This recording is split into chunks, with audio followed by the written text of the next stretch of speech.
Hey everyone, welcome to Rockhound Talk Live, the only live Rockhound podcast on Instagram, YouTube, and Facebook. I am your host, Amber Nicole, and this is my co-host, Ben Corn. Hey Ben. Hey Amber, how's it going? Good. Doing really good. I had a great weekend. Yeah, you seem to be traveling a lot. You did a bunch of rock adventures, it looked like. It was 2 great days, but it was one location. I went down to Georgia. So it was really this is my first long road trip. uh Rockhound road trip. It was the first for the 2024 season, and it was the first one I did with my little, just me and him, so it was extra special. And so we went down to Georgia. I had a friend who had some land down there, who had never did any major excavating. Actually none, he hadn't did any, just surface collecting and maybe just digging in the dirt with shovels or something, but nothing major, and has just found enough crystals on the surface to be curious about what's underneath, and oh my god. Is What? there a lot? Oh my god, it's more than a lot. It's like an understatement. It's like it's really hard to say. It reminds me, I know these are totally different crystals, different geology land, but it reminded me a lot of dirty diamond diggers. How just their backyard, and then they have just this crazy alluvial deposit of Herkimer diamonds. So that's what Ron Brown, he lives in or his property's in Oglethorpe, I think I don't know if I'm saying it right, county in Georgia. And so there is crystals in that area and amethyst and stuff. But what we were finding just on the very superficial layers was just, it was like crystal after crystal. I mean, they were everywhere. I mean, it was insane. And then we finally I got down deeper with the excavator. It was just these crystal clusters, so large, just very beautiful.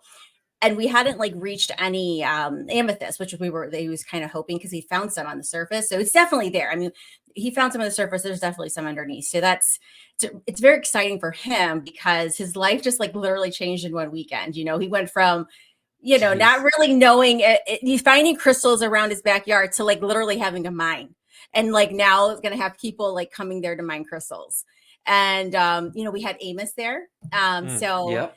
invited Amos, and that was super cool, just to meet, a Rockhound legend, and listen to him, explain, geology of the area, and his what's that kind of what did he call that he had, the where he could remote viewing. Yeah. Oh yeah. Yeah. And Did he do that? yes, he did. It was really cool to see. It was really neat. And then, him and Brian go way back. So Brian ended up coming. And so just to see their bond and their connection with digging, it was just really cool. I mean, it was a really cool weekend. And I had planned this gathering maybe 3.5 months ago. And it wasn't, first of all, we didn't even think we were going to find a bunch of crystals. We just thought we would just walk around the property and just find stuff and just hang out as a gathering. And then to turn into this, it was so cool. I felt so blessed to be there. So we did that Saturday and Sunday. And then on my way home on Monday, I stopped by to see Chase in his place. So it was a fun weekend. Nice. Yeah, that sounds great. Yeah. So I know you got some stuff to show us. Yes. So I guess I'll kind of set it up. So Yeah. I had to go up to Duluth Superior region. Yes. I seen your posts. Yeah, for work. So it was one of those, like, I'd have to go up, and then it was actually really nice because I would only have to do like an hour or two of work. So it's like I drive all the way up there, a couple hours of work, and then I would have time to do whatever, go home, whatever. So I decided a couple times to stay up there. So I actually met up with someone the first day up there, Mhm. and we went on Another rock hound. yes, Oh, yeah. okay. Um Bob Wright, who you might know. Oh yeah, And Bob. so we went, he knows of a place that there is fluorite that you can find. Yeah. And they're not big crystals at all. They're really small, but most people don't even know that you can find it on the North Shore of Lake Superior. So we went On up, the shoreline, you can find it. well, in that area, yeah. So Okay. I mean Okay. that whole Gotcha. area, like near the shoreline. Okay. Gotcha. So we went up the up along Lake Superior, and he took me, all right, we're gonna go this secret spot kind of a thing, and we ended up finding it, and it's like just one little area that it's there. And while we were going there, we were walking past some areas where there's some calcite, and there's just these big like holes, and a lot of them have been mined out, and people have gone in there and taken stuff.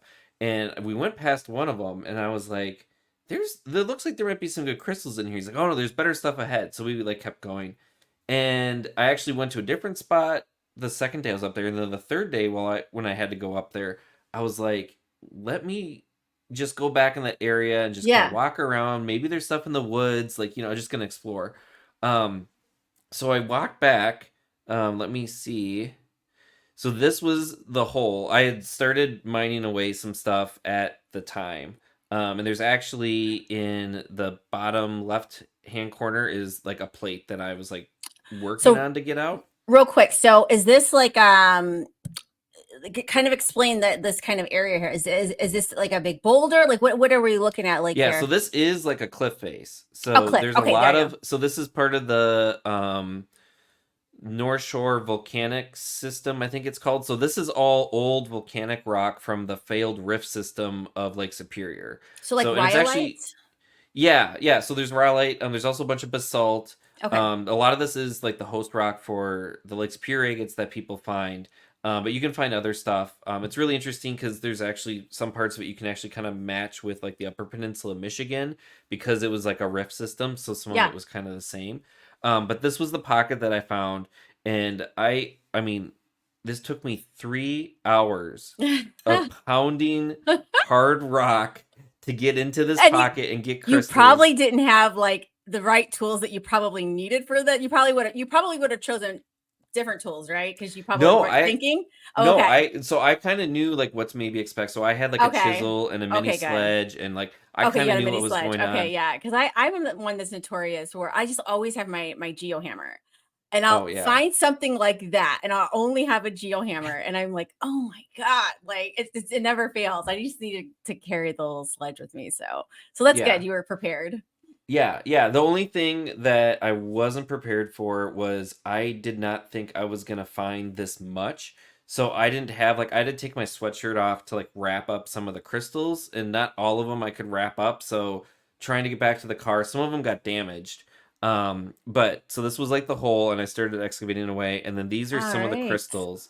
nice. So the one on the right, which I have another picture that kind of shows a little bit better, but one of the calcite crystals broke, and you can kind of see some dark red sort of in the middle Uh huh. of the one on the right, and then there's actually some black kind of to the left of it. That Mm-hmm. is all inclusions inside the calcite. Ooh. So given that it's such a iron rich area up there, I am assuming it's hematite, Mm-hmm. and I don't know what the black is. It could be, I mean, it could just be manganese. I'm not even sure. Mm-hmm. Um, and so this is another photo. Oh, nice. Look So at that this is all, response. yeah, so this Yeah. is all cleaned up, and it is like there's like these phantoms of the calcite, and then these Mm-hmm. hematite inclusions.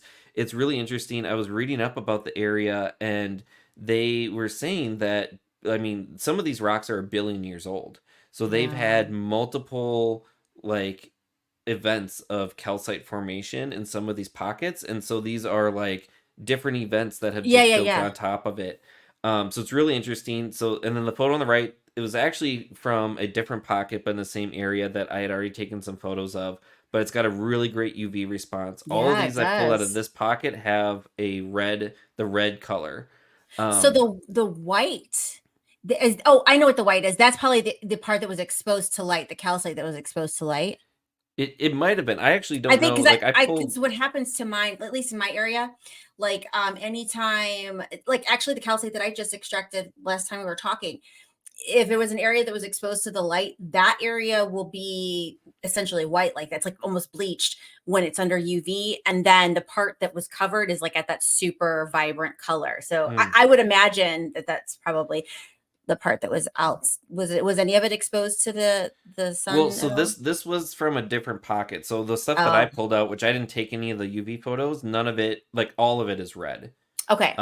So it's really great. And the weird thing about this is like going through some of the chemistry and mineralogy of fluorescence, they've mentioned, like, people have mentioned that iron is supposed to be like a quencher and gets rid Hmm. of the fluorescence. Like, Okay. everyone thinks that rubies will fluoresce. Well, there's actually rubies from Madagascar that have such high iron content that they won't fluoresce. Okay. So usually when there's iron, it won't fluoresce. Which is Well, odd these because up have, there are full of iron. yeah, and there's like hematite inclusions in these crystals, and they're still fluorescing red.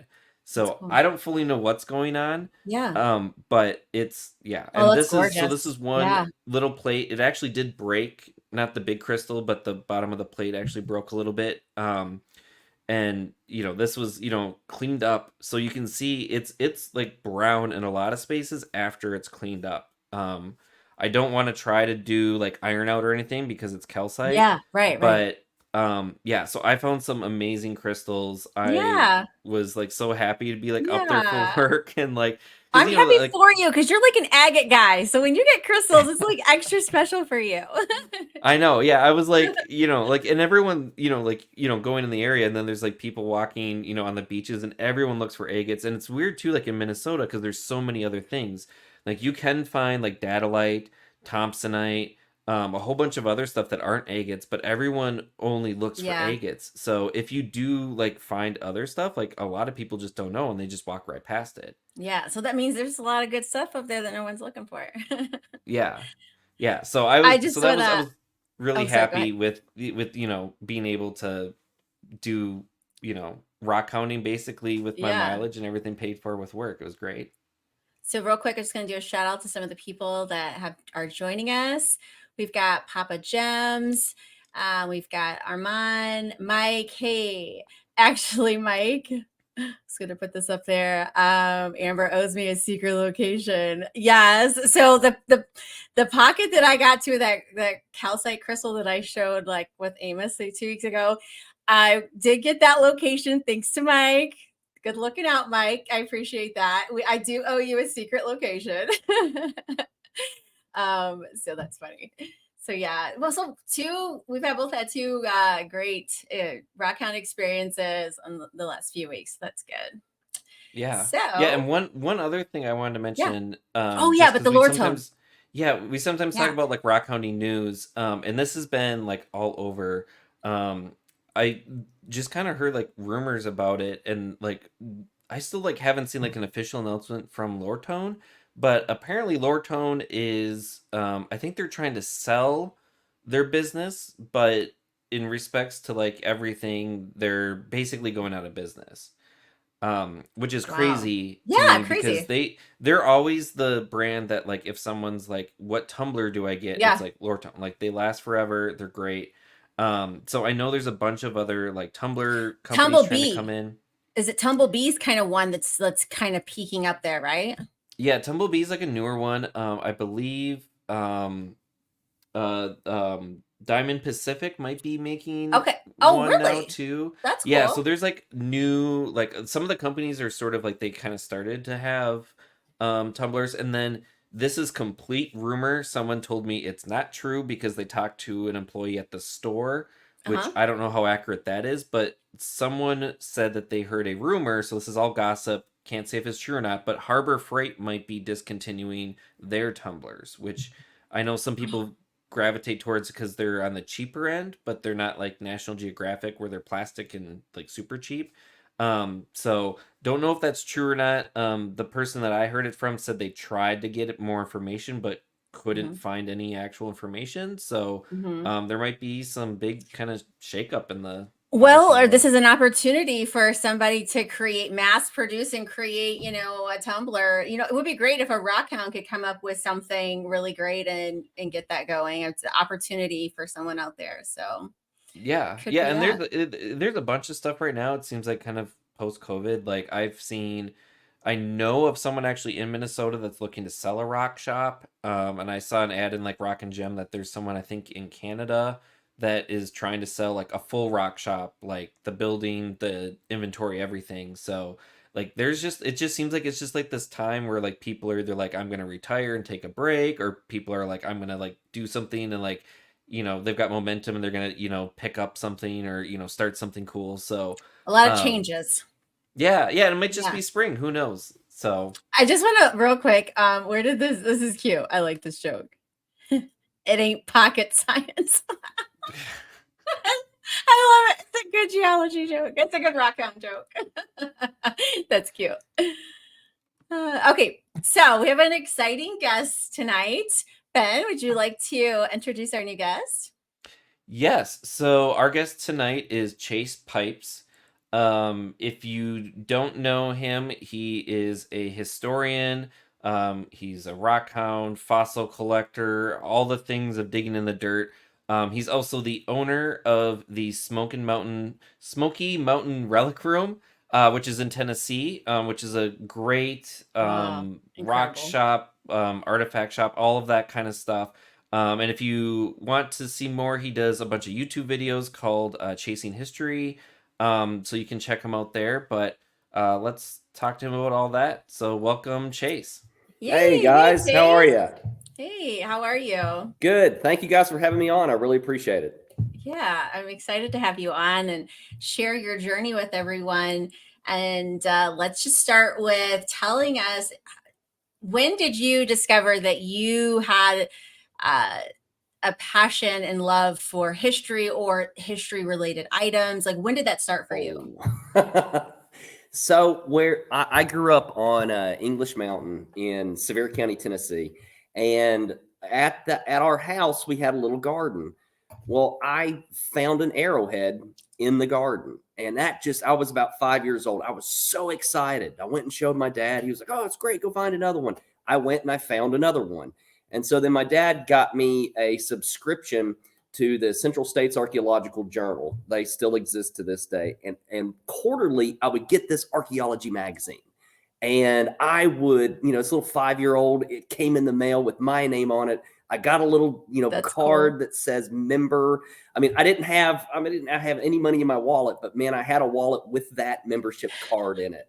So ever since I was a kid, man, I've just been obsessed with it. Other kids nerded out on baseball cards and comic books, and dude, I nerded out on archaeology and rock hounding journals and stuff like that. So ever since I was literally just about walking, I've been fascinated about history. More specifically, not just the human history of the place, but the geologic history of the place.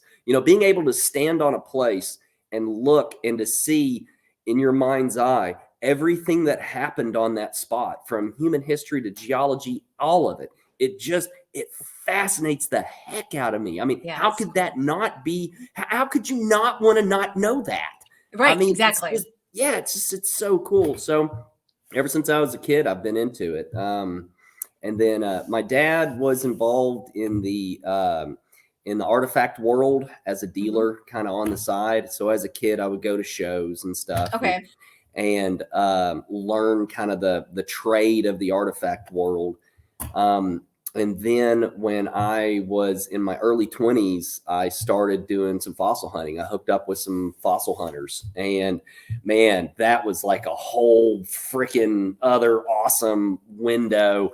And so I started nerding out on fossils and crystals and minerals, and built the relic room and everything in between. But it all starts from when I was a little kid finding an arrowhead. And that's why it's so important for people to go out and actually find stuff, because Right. that's what it gets you, having the thing in your hand and finding it yourself. That's what inspires you. That's what Yeah. gets you excited about, history in the past, whether it's geology or archaeology. Finding Right. that thing is so important. And It what's really wild is. is here in the United States, we're kind of one of the last bastions of citizens who can go out and collect stuff, because in a lot of countries you cannot collect fossils.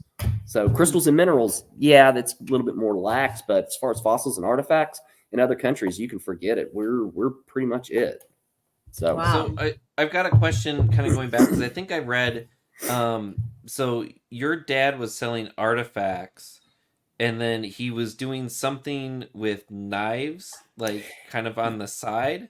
yeah, so Smoky Mountain Knife Works is our family business. Dad started that out. He actually started that business out of what was the infant relic room back in the 70s. So the knives did better than the artifacts did. So he shelved the relic room business. And when we built on the new addition to our store in 2008, we took that relic business and gave it a storefront for the first time in 30 years. And so I oversaw and managed that storefront. The only thing that we had at that time was a few military artifacts and some prehistoric artifacts. That's it. We maybe a couple fossils. And so that's when I started hooking up with, guys people that make a living rock counting, or people that make a living digging dinosaurs, or people that make a living metal detecting for artifacts. I would hook up with all of these different people in all these different communities. And if I saw something interesting, I'd either stuff I was finding or stuff they were finding, I would purchase, and we would add it to the relic room. And eventually it grew and grew and grew. And then a couple of years ago, I bought the business from him. So yeah, that's where it started. So the Knife Works is within our family business. My younger brother actually runs it now. So and just so people know, this isn't like a small store. You've got like waterfalls. I think it's like 110,000 square feet or something like that. Yeah, somebody should stop us. They're not stopping us. It's like we've always been history minded. I mean, my dad was, he started out in the artifact world long before he ever did the knives. So he had a history mindset. So when we built the Knife Works originally, we put, stuffed animals and only crazy exotic species, and these really cool history displays and just all this neat stuff on the wall that was just to look at, not for sale. And then you can look at the stuff on the wall, but if you want to shop, you can shop also. And so, yeah, right now the store is 110,000 square feet.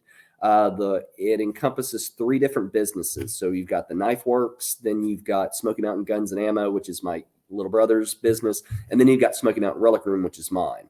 And so they're all kind of 3 under that roof.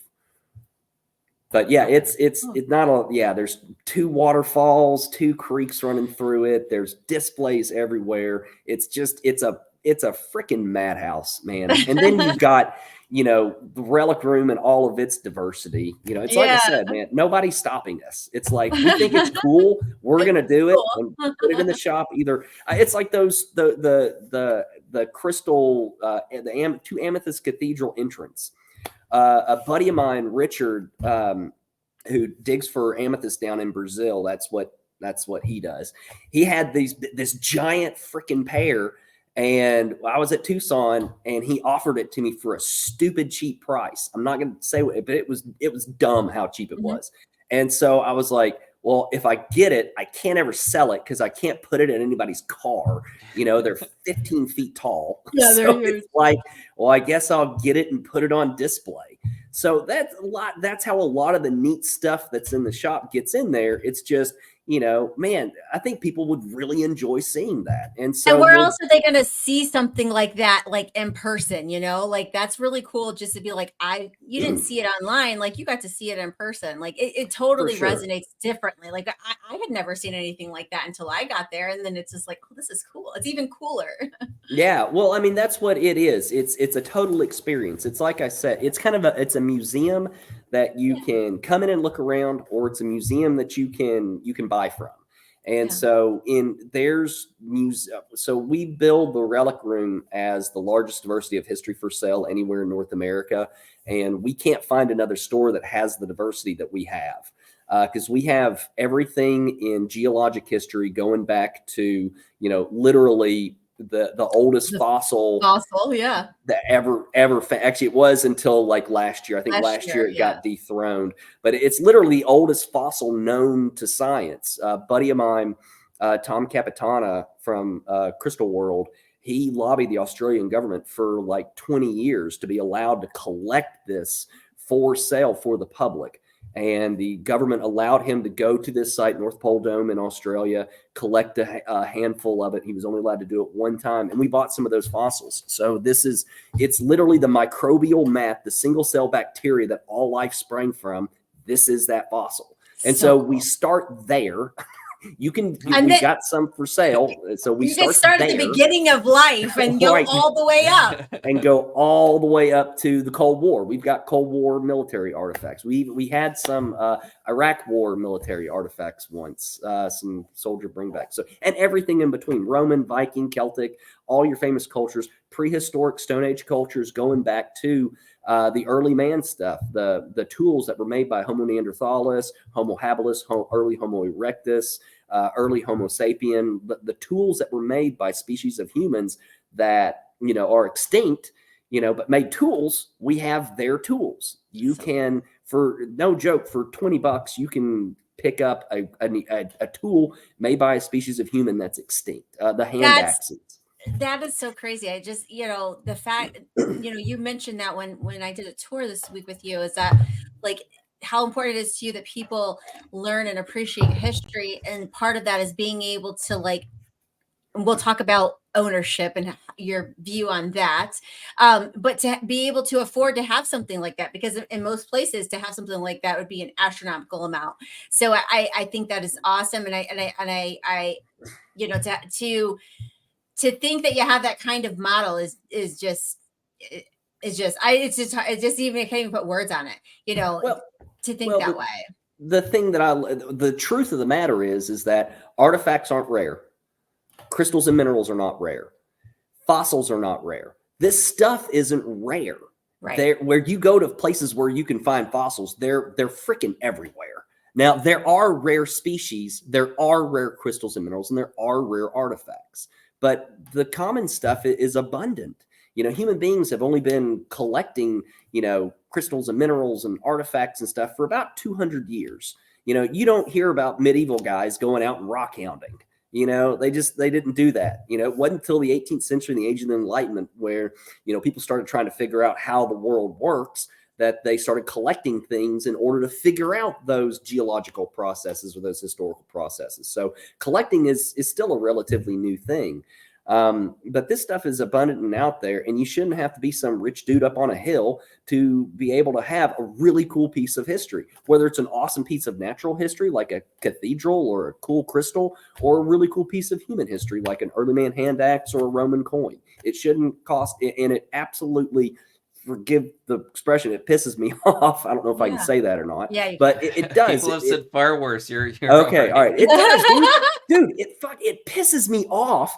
You go into rock shops or you go into, history shops, and they're like charging like $100 for a stupid Roman coin that you should be able to get for $5, and the markup in the crystal and mineral world is absurd. It's criminal. So I don't play any of those games. It's just, we've got a really simple formula. We when we purchase something, we increase it by a certain percent and go on, because everybody should be allowed to afford this stuff. I mean, like I said, none of it's that rare.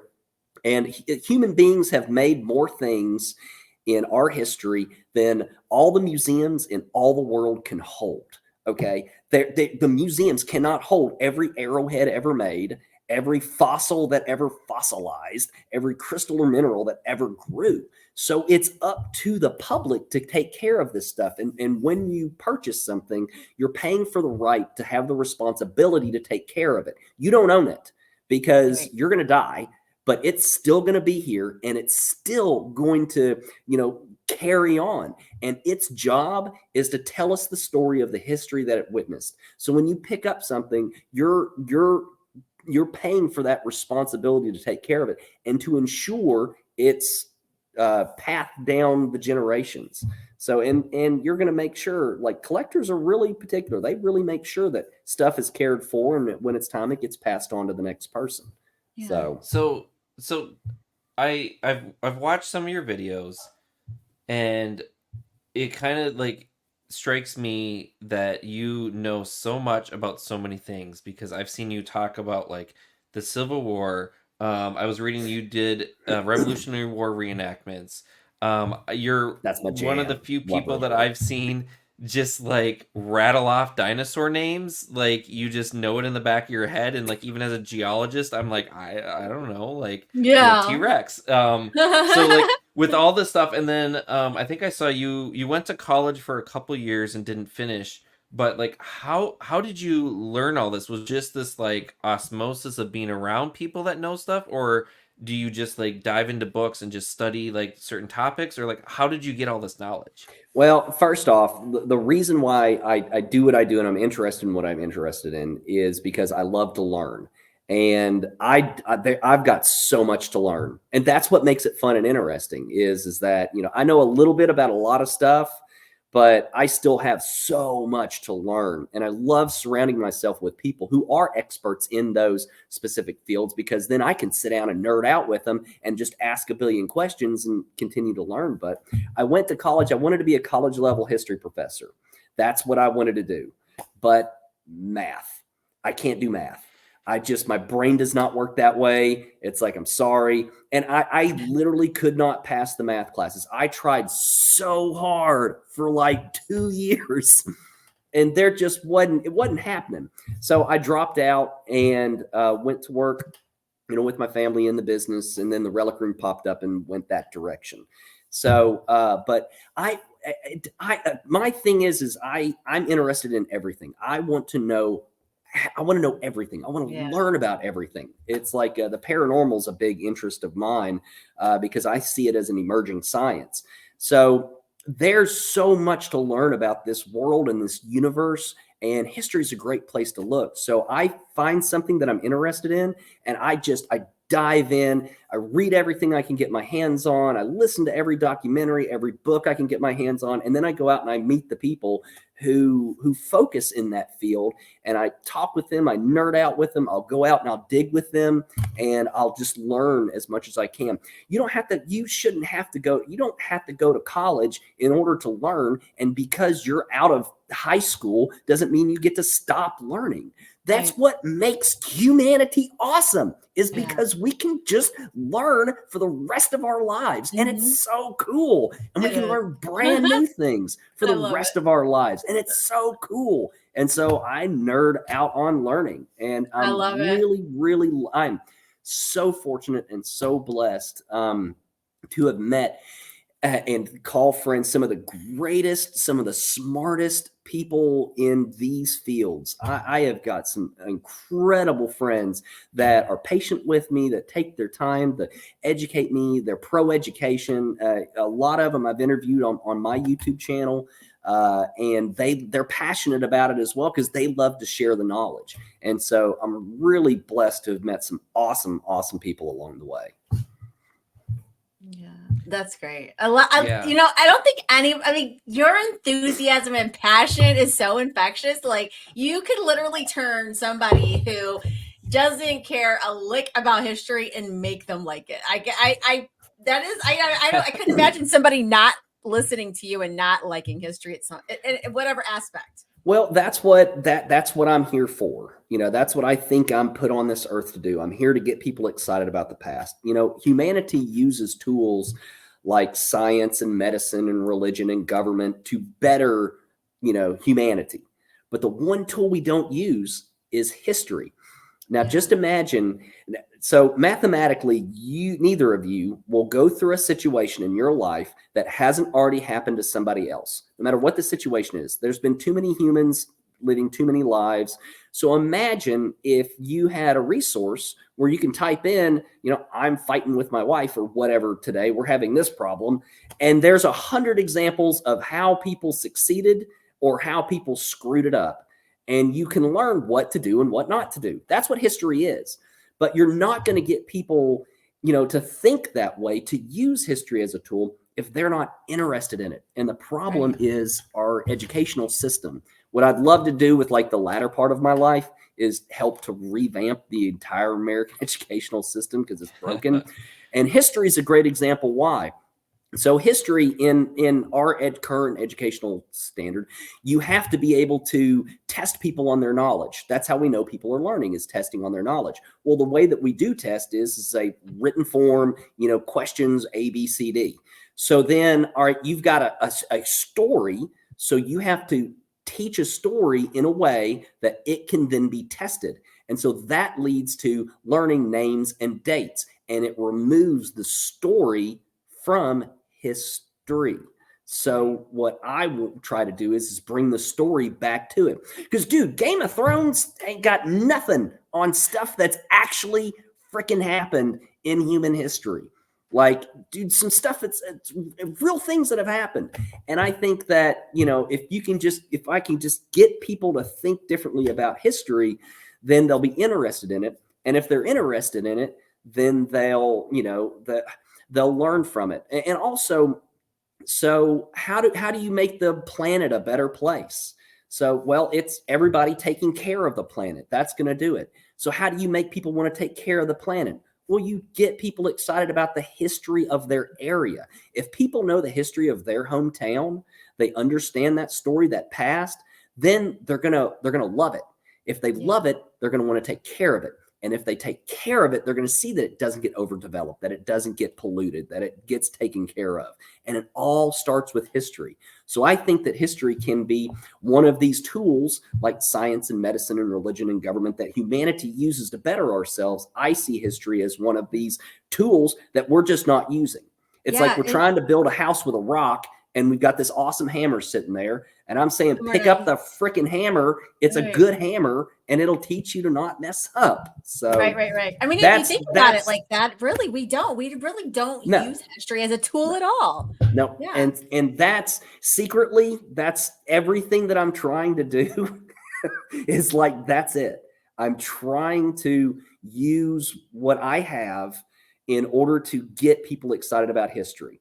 So through my store, I'm trying to offer people artifacts and fossils and minerals and meteorites and get them into their hands. Well, how can I do that? Make it as affordable as possible. My hope is when they pick that stuff up, then they'll get excited about whatever they want to nerd out on, and they'll start that journey to be interested in history.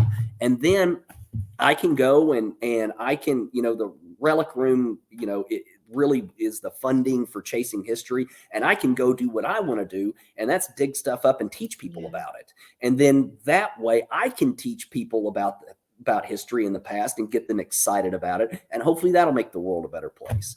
So it's not, I know we talked a lot about, the business and commercial stuff at the beginning of this, but that's not really what I'm all about. What I'm all about is trying to get people interested in history in order to make this a better place to live on, because I think that each one of us has something to contribute towards that end.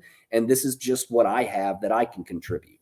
So yeah. So with kind of that too, I know you've sent some photos that really show this. So I want to start going through some of the photos, because I feel like you're gonna have just a ton of just stories and just things. Yeah, because he's chased freaking pipes. Of course he's got stories. Hold on one second. This one down here is one of my favorites with the chick in the background.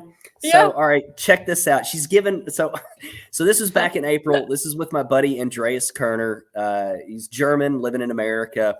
We went to Germany, spent a month in Germany filming for Chasing History. He got us access to killer Roman sites. And anyway, we're in this awesome museum, and we're filming for Chasing History, and it just happens to be school day. And so we're now bombarded with all these classes, and then this French class walks in. It's like, why? And they are just being loud, noisy, and blah, blah, blah. And so I was like, dude, take a picture of me just annoyed as hell over these damn school kids. And so I did that. And then later that night, I was looking at the pictures. I was like, that fucking chick is thumbs. What the hell? Oh my God, that's great. So that's one of my favorites. The ones up above that's my buddy, Johnny Isa. Johnny's one of the owners of the Quarite Ammonite mine. This past summer, he invited Isaac and I up. That's my son in the middle, Isaac. He invited Isaac and I up to film an episode of Chasing History on the Quarite mine. So here in about a month, we'll have that episode dropped, and we show you how they mine ammonite, why it's there. We did a great interview with the curator of paleontology at the Terrell Museum about ammonite. And so we're actually going back this summer to do an interview with the chief of the Canadian Blackfeet about ammonite, because to the Canadian Blackfeet, it's the buffalo stone. It's a very sacred stone. So we're going to get that aspect, of it as well. So that's what we're doing up there. And then the one where I'm holding the ammonite, if you see all those little holes in it, those are mosasaur bite marks. Whoa, so really? Yes. So they'll That's find. cool. So for the ammonite, real quick, this is a very concentrated find. Like it's only in this one spot. What they think is this was a breeding area, and they think that mosasaurs kind of knew that these ammonites would congregate there. Those are ammonites. They're marine cephalopods, kind of like a nautilus. So anyway, what they would do is that mosasaurs, they figured, would bite holes into the gas chambers that would cause them to sink, and then they would swim down and would have a little snack. So that's what they think is going on there. So occasionally they'll find these ammonites with bite marks in them, and that's one with bite marks in it. So it's a pretty cool thing. You need to interview Johnny. He is like the nicest freaking God. I love that man. He is the nicest. He's Canadian, so of course he's nice. Of course, yes. Godly nice. He's awesome. They've got a cool site because that color is natural.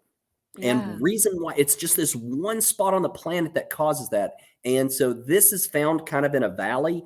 And so what they think, what happened is when the glaciers came down, it put 15 miles of ice on top of this fossil bed. And it created so much pressure that it rearranged the atomic structure. There was so much pressure, it changed the atomic structure of the shell to reflect the entirety of the light spectrum. And that's what gives it the colors. That's why this side is the only one that has it, because of that intense pressure. So, and it's a mineral. It's like it's an actually classified mineral. It's the only thing I think that's classified as both a fossil and a mineral.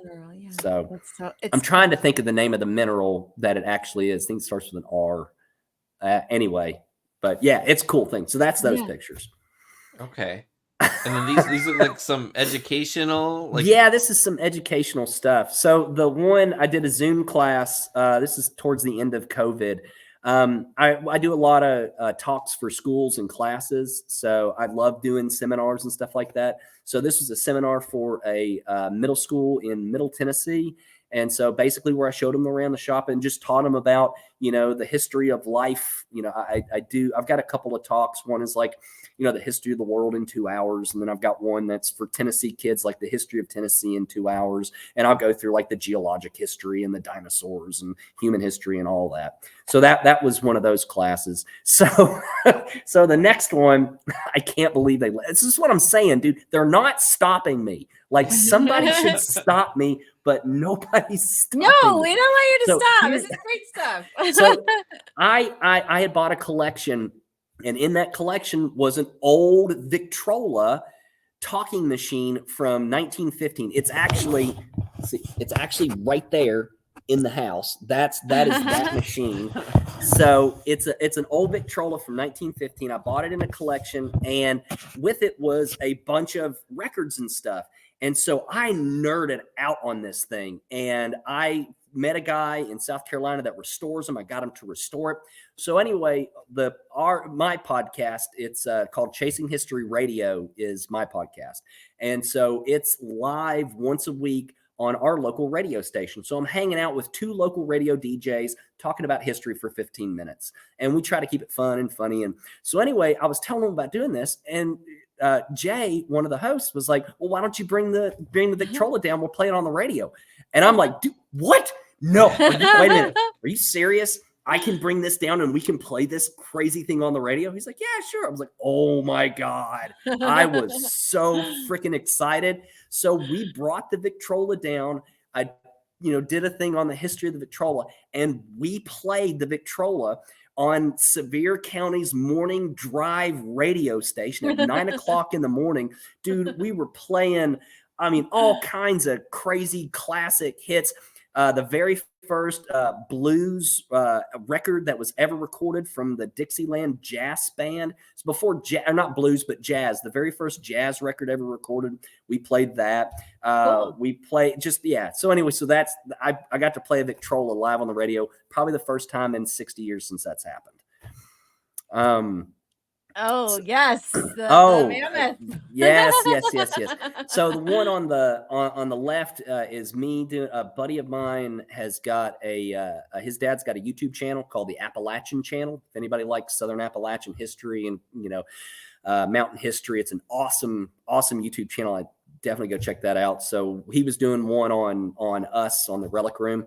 The next one next to it, that is a mammoth leg that I picked up that still has meat on it. And so a buddy of mine had it. It came out of Siberia. So in the permafrost, so in Siberia, they're doing placer mining for mammoth ivory because elephant ivory is illegal. Mammoth ivory it's still ivory. And so they actually mine for mammoth ivory. And they're using a placer mining technique where they're using these giant hoses to like blast the permafrost aside.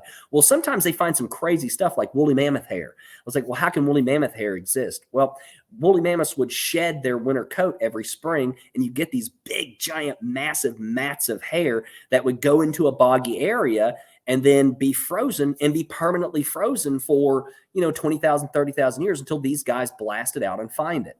So sometimes they'll actually find, whole animals, like not just mammoths, but dire wolves and Arctic foxes and just cool stuff. Yeah. So this is a mammoth leg. Oh, go ahead. Yeah, I actually heard about, it was a few weeks ago that I can't remember where it was, but it was somewhere, like Siberia or wherever. And someone had found this small ball of fur. Mm-hmm. And something about it just kicked them off, yeah. and they were just like, there's something about this, and they took it in and they like x-rayed it, and it was like a really small like fox or something that they had like no one had like ever heard about before, and it had like curled up like like they'll sometimes curl up into a little ball. It was a squirrel. I think wasn't it a squirrel or something? It might have been a squirrel. It was like a squirrel or a fox or some kind of small animal like that, and it had curled itself up into a ball and then just gotten frozen in time, literally. Yeah. Well, and then they just found it. It was, Well, see, that's what happens at these sites. And here's the thing is that's not really a rare thing. Every year they find, several parts of mammoths or several parts of some animal that was partially frozen, that stayed partially frozen in the permafrost for all that time. So it kind of goes back to not everything's truly rare, but there are some rare things. So that's what this leg is. It's a leg that still has meat on it. And I got me and two of my dino digging brothers. I talked them into, I was like, wait a minute. I just bought a mammoth leg with meat on it. I own a mammoth leg with meat on it. Oh my gosh, I can eat mammoth meat. Oh my God, literally. I talked my two buddies into doing it. We filmed it. It's on our TikTok channel. Just go to Smoky Mountain Relic Room TikTok. You can see that. It's on our YouTube channel, Smoky Mountain Relic Room on YouTube. And we ate mammoth meat, like not a little piece, like we each got big pieces. It tasted terrible. We had the worst gas we've ever had that lasted like a week. Like our gut bacteria did not know what was happening. And then when you came down, Amber. Okay, yeah, I was gonna say, like, my son just ate a piece of that mammoth meat, and we were listen. Let me just tell you, okay. So when he get superpowers. So when we did it, I said, "You weren't scared?" He goes, "Well, I figured if he offered it to me, it wouldn't hurt me." And I was like, "That's fair." And so he starts Googling, right? I said, "Honey, there's no evidence, there's no research on eating mammoth meat because we don't eat mammoth meat." And so he's like, "You think I'm gonna be okay?" I go, "I think you're gonna be okay." But it's good to know that you had a lot of bad gas, so that if he does experience that, like, I'll be like, "Oh, it's just part of the process." Yeah, it's just part of the process. Gut bacteria is like, what is going on? We'll deal with it. So anyway, so that's a mammoth leg with some of the muscle tissue still attached, which is a really cool thing. That's one of those things that are on display, not for sale. We do have some things that are that are just so cool. We don't want to sell them. We want a lot of people to see it and enjoy it. Because we get a lot of people. We get 1.5 million people coming through our store every year. And so that's a lot of eyes that wouldn't normally get to see, something cool like that have the opportunity to see something cool like that. Yeah. And so Mike asked, he's 8.5 hours away and he's planning to get there the middle of next week. And he's wondering if you need an appointment. No, not at all. I mean, we're 9 to 5 business. Actually, from 10 o'clock until 6 o'clock is our hours, 7 days a week. We're not open for Christmas and Thanksgiving, of course, but we're open year round. So yeah, and dude, Mike, I promise you, it really is worth the drive. Like you'll be very glad you came. Mike is I know Mike. We've collected together. Mike is like huge into like fossils and history things. So like dude, he's gonna he's gonna wig out on this. Like he's totally gonna go nuts, geek out. Yeah, you're gonna go nuts. When you come through, say hello. And we had one question just come in from number 1 Billiard, mentioning about Dr. Fisher from the U of M Museum, who apparently is the lead paleontologist on most mammoth expeditions. And they're wondering if you've ever met him. I haven't. No, I haven't. Okay. Yeah, and just, going through some of the other comments here. Yes, ammonite. If you look up ammonite, that was the mineral. Hello to Flash in the Pan and Sue's. Now on the ammonite, that's not specifically the argonite mineral. There's another mineral. He was thinking it was argonite. Aragonite? Yeah. Aragonite, that's it. I think that's it. But yes, yeah, it's something like that, like aragonite. Okay, we'll look into that. Yeah. Yes. Let Ben, you can confirm that for us as the geologist. And we did have one other question from Mike, saying there's a secret Menard limestone formation for blastoid fossils in Lincoln County, Tennessee. Do you know it? I don't know of that. No. Tennessee's not really known for fossils. We've got, even though we've got one of the greatest Miocene sites in the world, was discovered about 10 years ago in East Tennessee. That's a period of history where there's not a lot known. It's kind of just before the Pleistocene. It's 4 million years ago, and it's it's everything. It's everything from lichen to plants to lizards to bugs to large red pandas originated there, and that's the gray fossil site. Yep, that's the gray fossil site. Yeah, so that's a private site, and it's kind of a one-off kind of thing. It's like the Hot Springs site, the mammoth site where all the mammoths are, where it's a fossilized sinkhole. So it's kind of a one-off. We've got some Devonian stuff up on the Cumberland Plateau, Ordovician stuff on the Cumberland Plateau. And then in Middle Tennessee, we've got the Coon Creek Formation, which is a Cretaceous marine deposit. And there has been some dinosaur stuff found there. There's actually a guy on Facebook I'm trying to connect up with who's actually been hunting for dinosaur stuff in Tennessee. What? And so, yeah, I know. I'm like, what? So it's like, I want to see what's going on here. So, yeah. But I haven't heard of the blastoids that are found. But there's some cool fossils, some early stuff that you can find in Tennessee. I will say, if anyone is ever in the area, the gray fossil site is really cool. And it's similar to the Mammoth Dig site where they were doing construction. They were trying to build an area for the road, either expanding it or something like that. And some, construction guys hit some fossils and they were like, something doesn't look right, whatever. And they got people involved and more people looked at it. And you go through it and they're like, yeah, we found like the big like land sloths that are like 13 feet tall and like cave bears and all these like prehistoric rhino type things that were living in North America, and these red pandas, and it's not just like they found red pandas. Red pandas originated in East Tennessee, which is so awesome. They're cute little ones. They look like raccoons. Like they're not.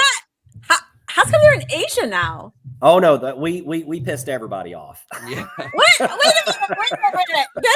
I did not know this. This is cool. Oh, yeah. Red pandas are from Tennessee. Yeah, that's their big claim to fame because it's the earliest red panda that's ever been found. Wait. So like, why isn't Tennessee like? Why isn't that like one of their like mascots or something? Like that's cool. Well, it's on the U-Haul bus. Like occasionally you'll see like the U-Haul trucks with like the gray with like a red panda on it. It's that's like, so cool. I never knew that. The thing is it's a one-off site, so it's not like we've got a major deposit. It's just it's a sinkhole, and it's like Ben was saying, it's like the Hot Springs Mammoth site where you've got a fossilized water column.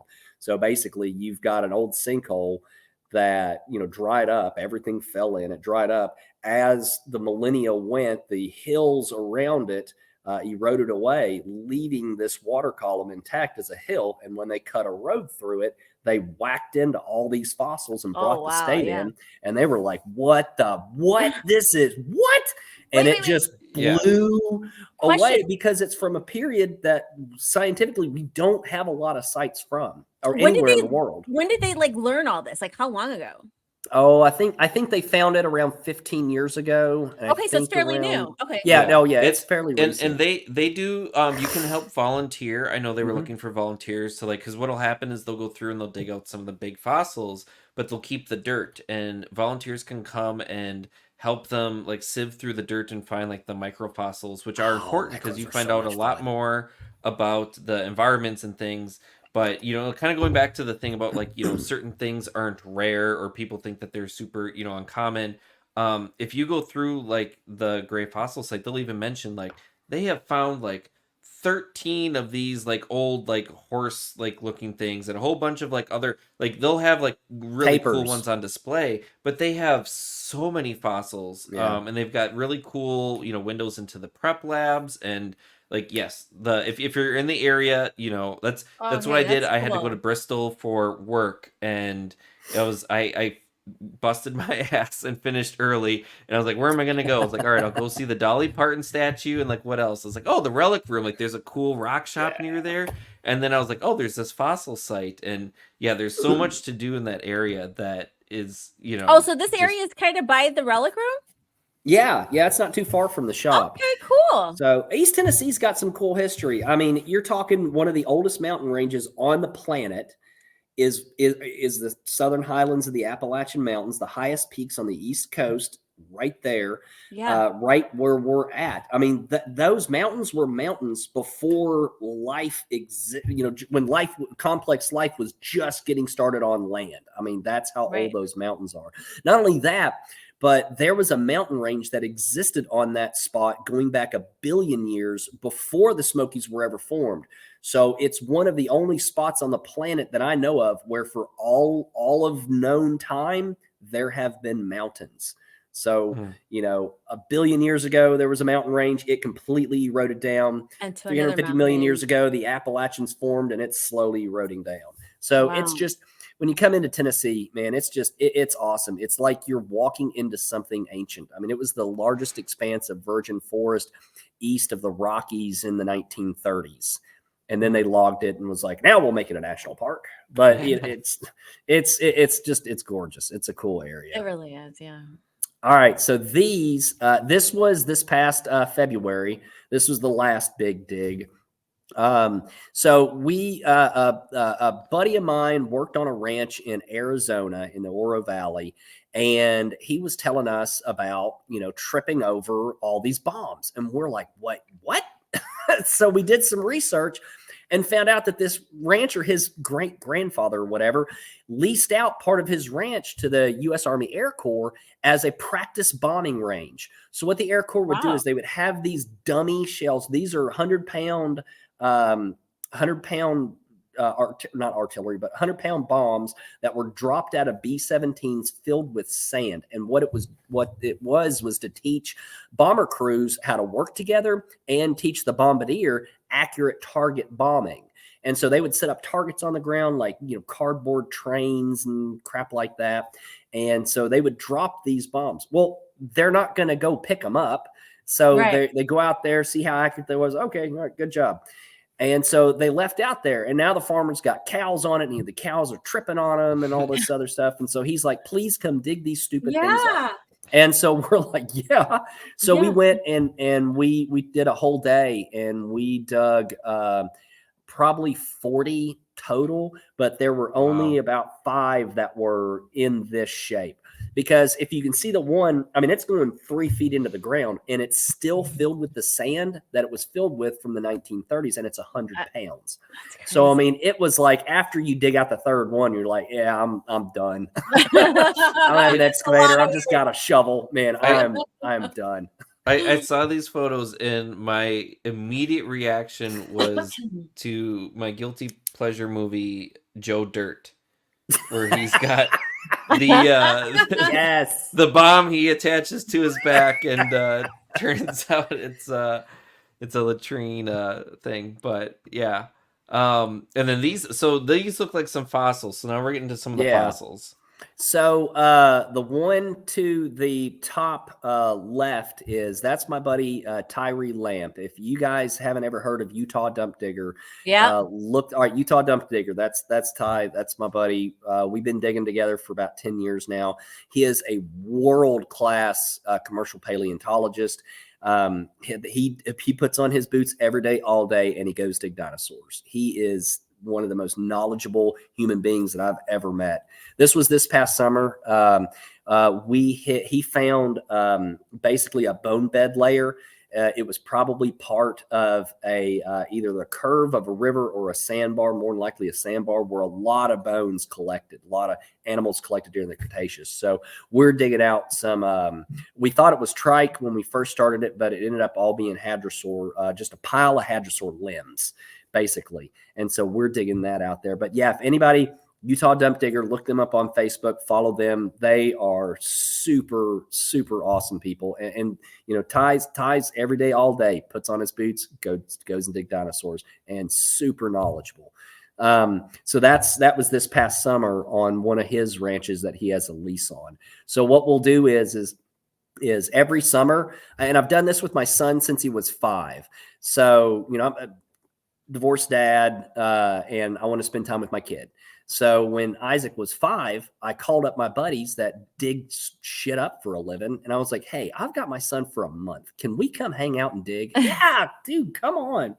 So and cool. every year this trip just got bigger and big. And now it's just this huge thing. Yeah. I And mean, he's that's 17 now. And so we hook up with all of our buddies and we go dig fossils. We sell the stuff that we find, or keep some of it, and then we buy stuff from the guys like Ty, you know, who's out there digging. We'll buy some stuff from them, and then we'll sell that stuff in our shop, and we'll film for Chasing History. So it's a great opportunity to get some good, you know, educational documentary on how dinosaurs are found. And guys like Ty, Eamon Yeager's another buddy of mine. That's the one in the middle. I think that's on one of Eamon's sites. Yeah, I think so. Triassic stuff up in Arizona. But we'll hang out with these guys, and you know, we'll do a documentary on how dinosaurs are found or how not rare fossils are. Like we did one with Ty where he took us to so the way it is out west is it's really sketchy where it gets to BLM land and private land.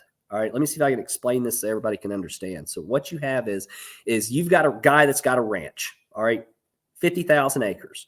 Within that 50,000 acres are squares of public land.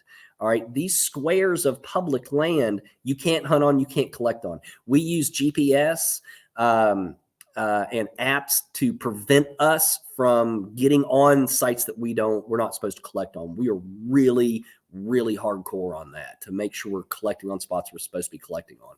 So anyway, there was this one square in the middle of this ranch that had a Triceratops skull, you know, that was found 20 years ago.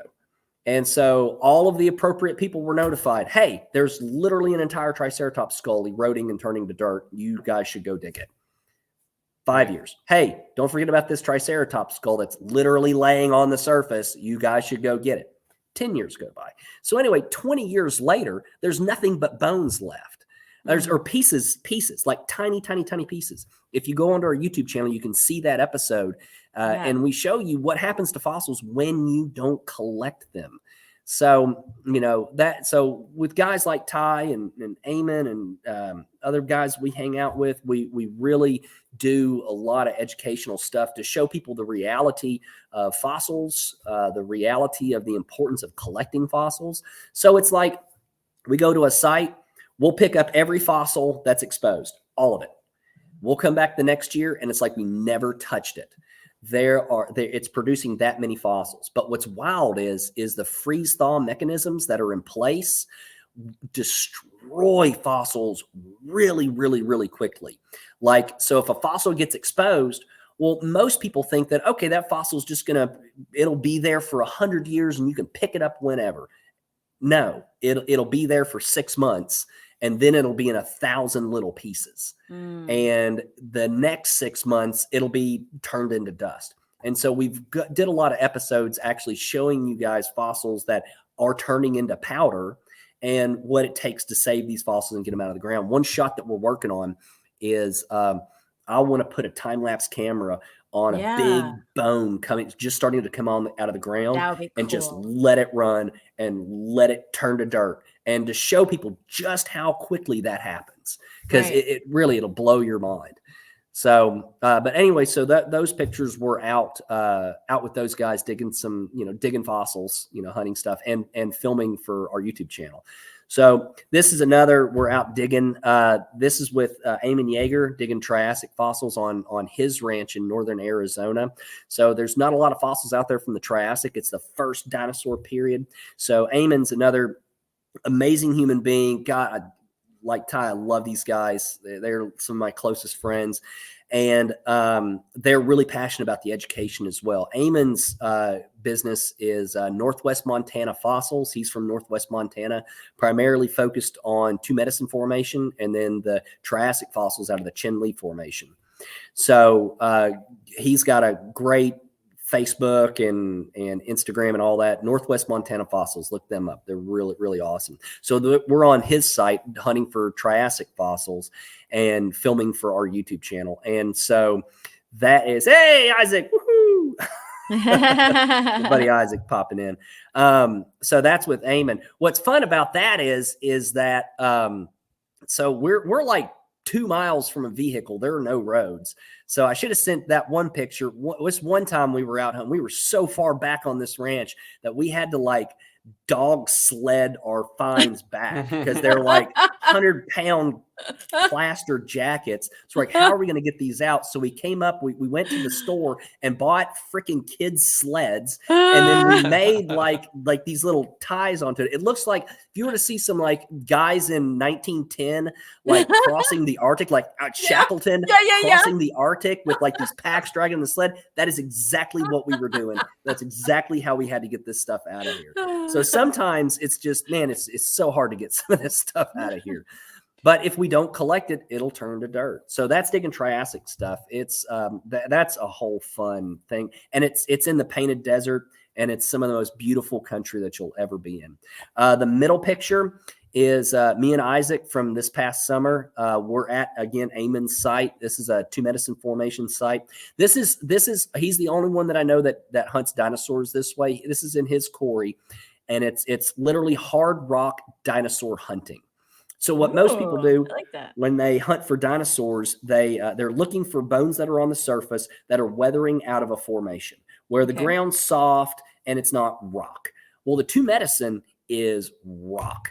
And so what he found is what you want to find is you want to find old river channels, old riverbeds, because that's where stuff washes into.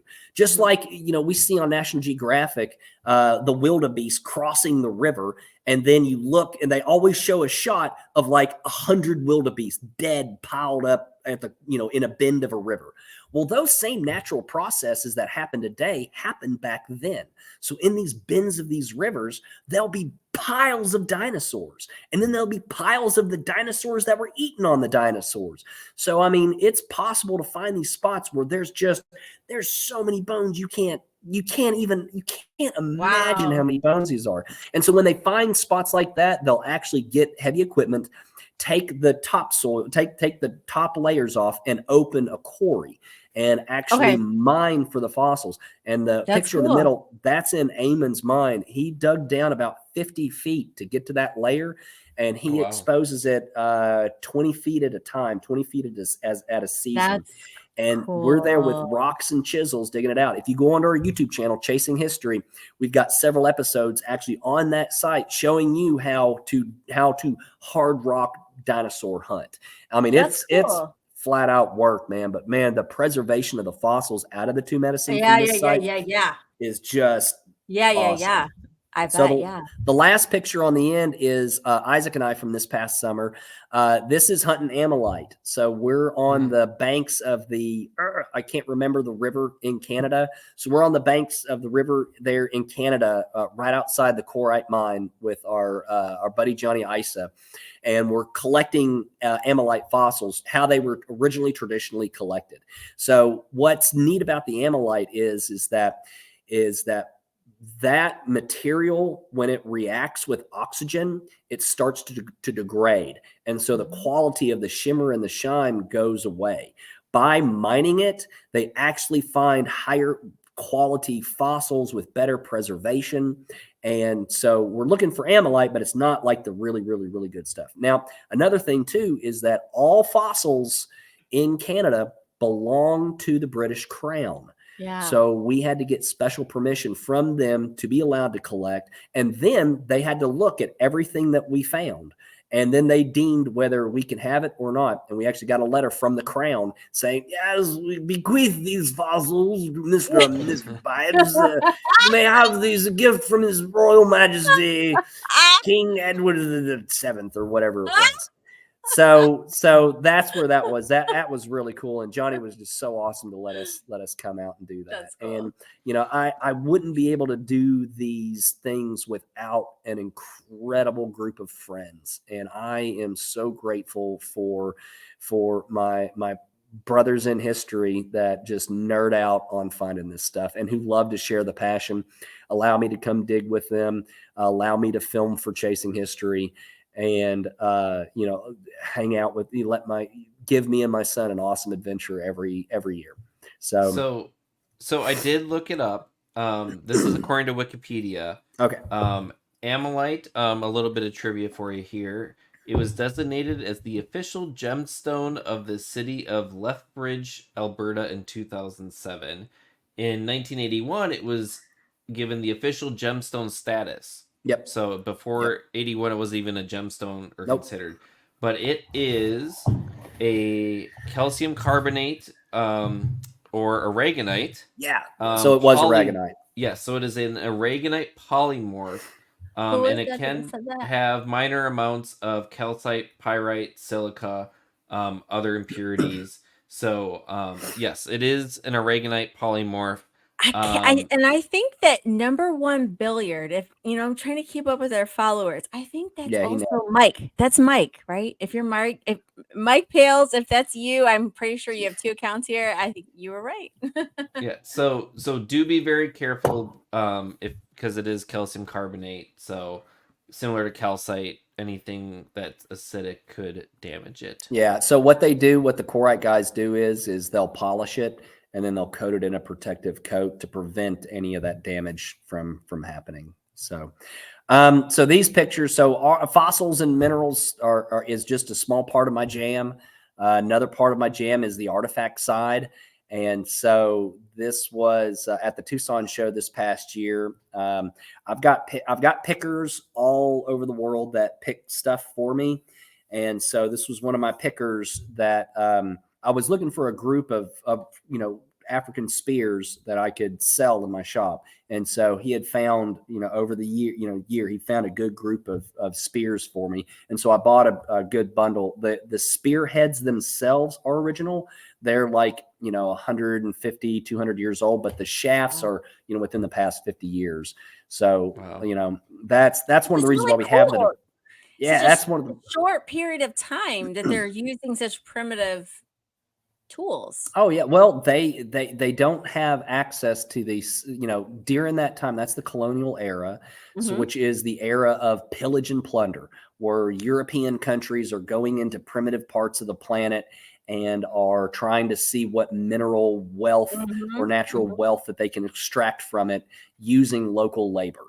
And so in order to get local labor, they would need to trade the locals with something that was beneficial. So what they would do is in Europe and England, they would manufacture iron spearheads, and then they would bring just the heads and trade the heads for whatever good that they want. And then those local cultures would put a shaft on them and use them for their daily tribal use. The same thing happened in this country, where European countries were during the fur trade era were bringing European goods like pots and kettles and beads and Oh knives, yeah. and were trading to the Native Americans, Yeah.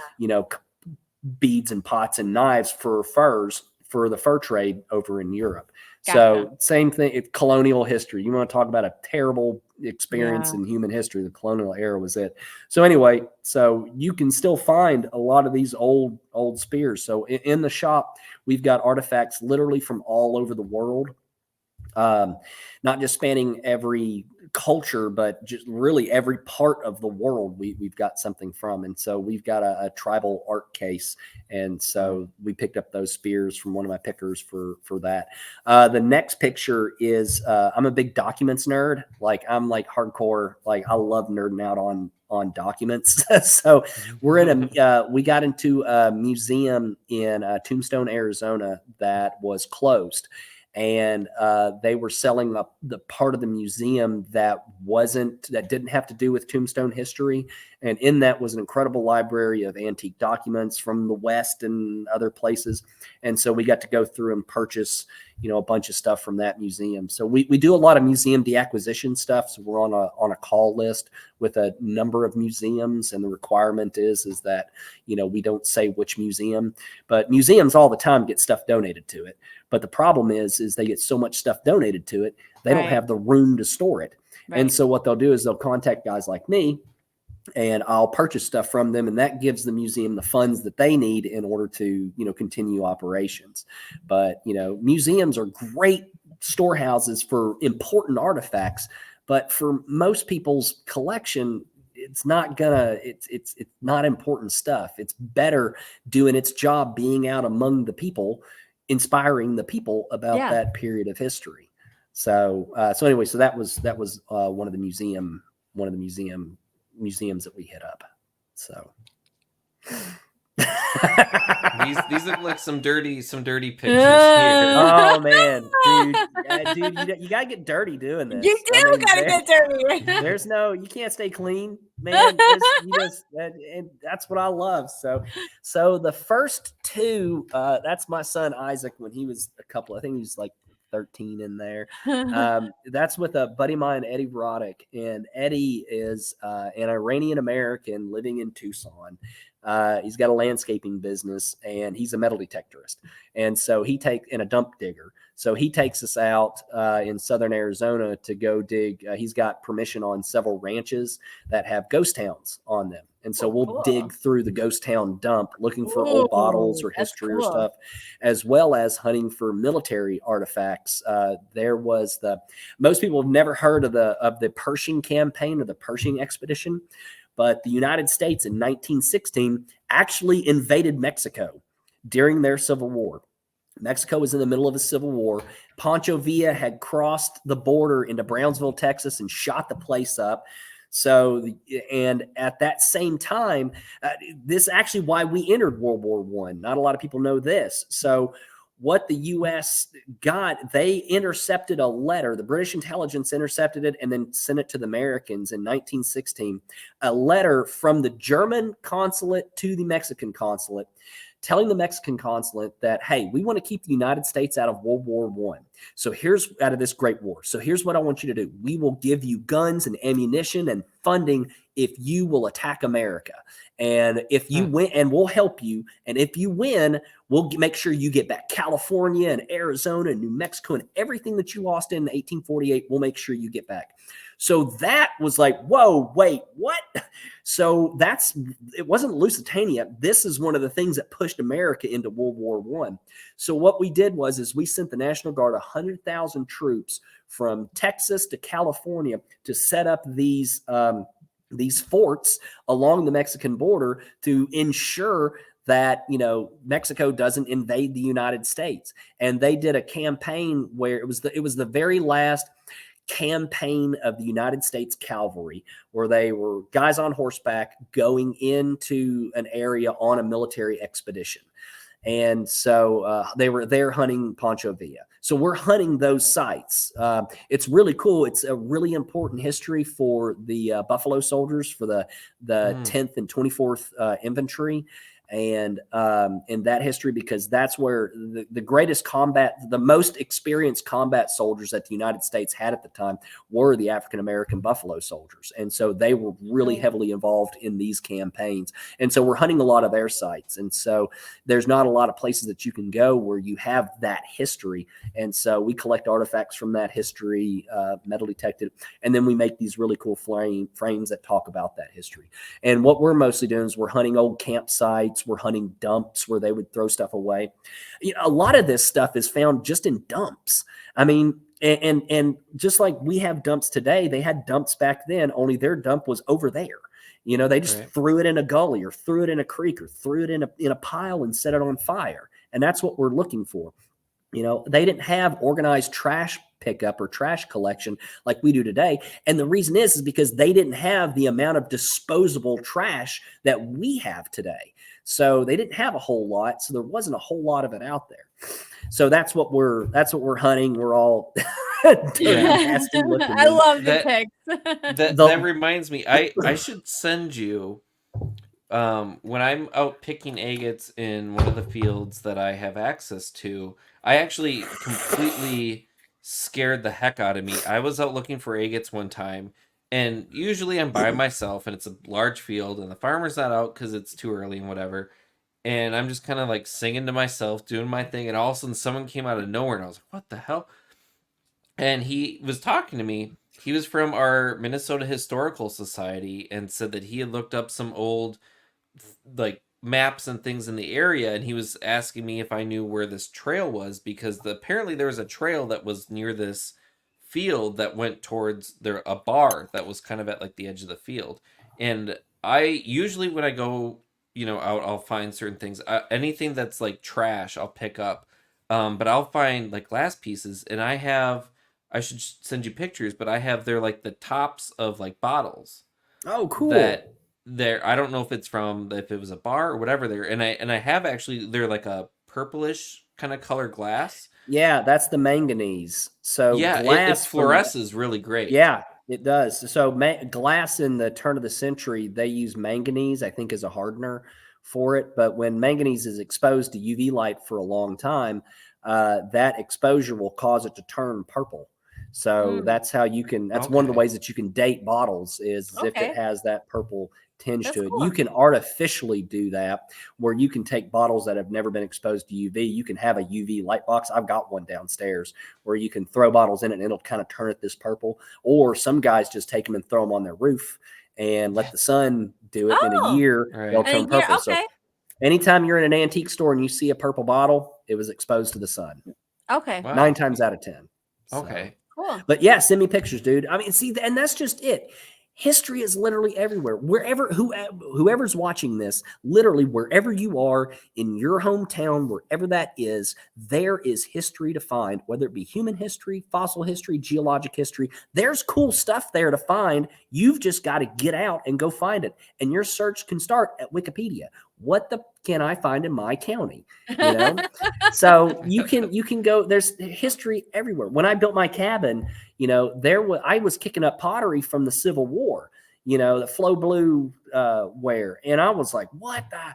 And that led me to find there was a cabin here back before the Civil War. So even in a place that I thought nobody lived on ever, there were people that lived here. So wherever you are, there's history to find because it's literally everywhere. Yeah, I got really lucky, and the people that I just bought a house this past summer, and the people that owned it before me kept records of everything. And not just like, you know, 2010 there was a hailstorm and we replaced the roof, but like they kept records all the way back to when like the house was built in the 1960s, and they actually have records of before the house was built, and it was a chicken farm and like all of this stuff, and it's like, oh man, that's so cool. Yeah, and it was like finding that when I was like looking through the house, I was like, wow, like you almost never get that kind of history of like what was there like all the way back to you know before it was built. So yeah, there's so much cool stuff. Do you still live there? Yeah. I just bought the house, you know, the summer. Metal detected. You can find old coins. I mean, even in old houses, man, just think of how much stuff you or your kids have lost in your yard, okay, in your lifetime. All right, now look at a house that's 100 and something years old and imagine how many stupid kids have lost stupid things in that stupid yard for the past however long. So, dude, there's stuff to go find. Like, go metal detect. I love metal detecting around old houses and finding cool stuff because there's always something to find because human beings lost stuff. That's why privies, the last picture that you have that was on that last series, that was us. We were digging. That's the nastiest I've ever been in my entire life. So we were digging in. We had dug a privy and we were digging a cistern. So the technology going back to the Romans and before that human beings implemented in order to have drinking water, bathing water, cooking water, was they would have a setup called a cistern where they would collect the rainwater from the roof into an underground storage container. Well, in the early 1900s, indoor plumbing came along and cisterns were now outdated technology. They didn't need it. So they've got trash. They've got a giant hole they don't need anymore. They need to fill up. So for a couple of years, all the trash they'd throw down into the cistern. And that was the case with this cistern. It was almost 20 feet deep. It was 8 feet wide. It was huge. But they had thrown batteries down in there, like 400 bottles, old sign. Here, hold on. I'll show you. I'll show you that sign in my kitchen right there came out of that hole, that that velvet tobacco sign. So that came out of that hole. So they would throw all kinds of. By the way, I just want to say, everyone, we're looking at, this is Chase's home. If anyone ever wondered, what does Chase's home look like? Can we go back to the big screen here? So we cool that Chase's home is just so like you're living in time. I mean, I like artifacts, so yes, cool. My gardening thing is going on right now. That's my gardening system, and then artifacts and the fireplace, and I like. Wait, go back. Like, look at that. Like, what the heck? Like, are we kidding? So me and this. So I dug all the rock off the farm to build the fireplace, and me and this old African American World War II and Korean War vet built it. That is so cool. It was a really cool experience that we got to have. But I collect too. Like this is my passion. The stuff that I collect are things that, need a little bit extra care. They're things that really should end up in a museum, because like I said at the beginning, this stuff is going to outlive us, and, our job is to take care of it so it can do its thing and tell its story. And there are pieces that I come across that should go in a museum. It's like, I just picked up a piece off of the USS Arizona that it's, as far as I know, it's the only part of the USS Arizona that's been blessed by the U.S. Navy and officially designated as, yes, this is a piece of the USS Arizona in private hands. Wow. So that's something that I'm going to wait until I find a museum and get it into a museum where it needs to belong. And that's true with a lot of the artifacts around my house. That's the stuff I keep and I hold on to, are the things that really should go into a museum, plus the stuff Isaac and I find, and a lot of that stuff's in there. So, but yeah, I really do like this stuff. So the first picture there, that's me and Eddie and my buddy Andreas Kerner, my German-American buddy.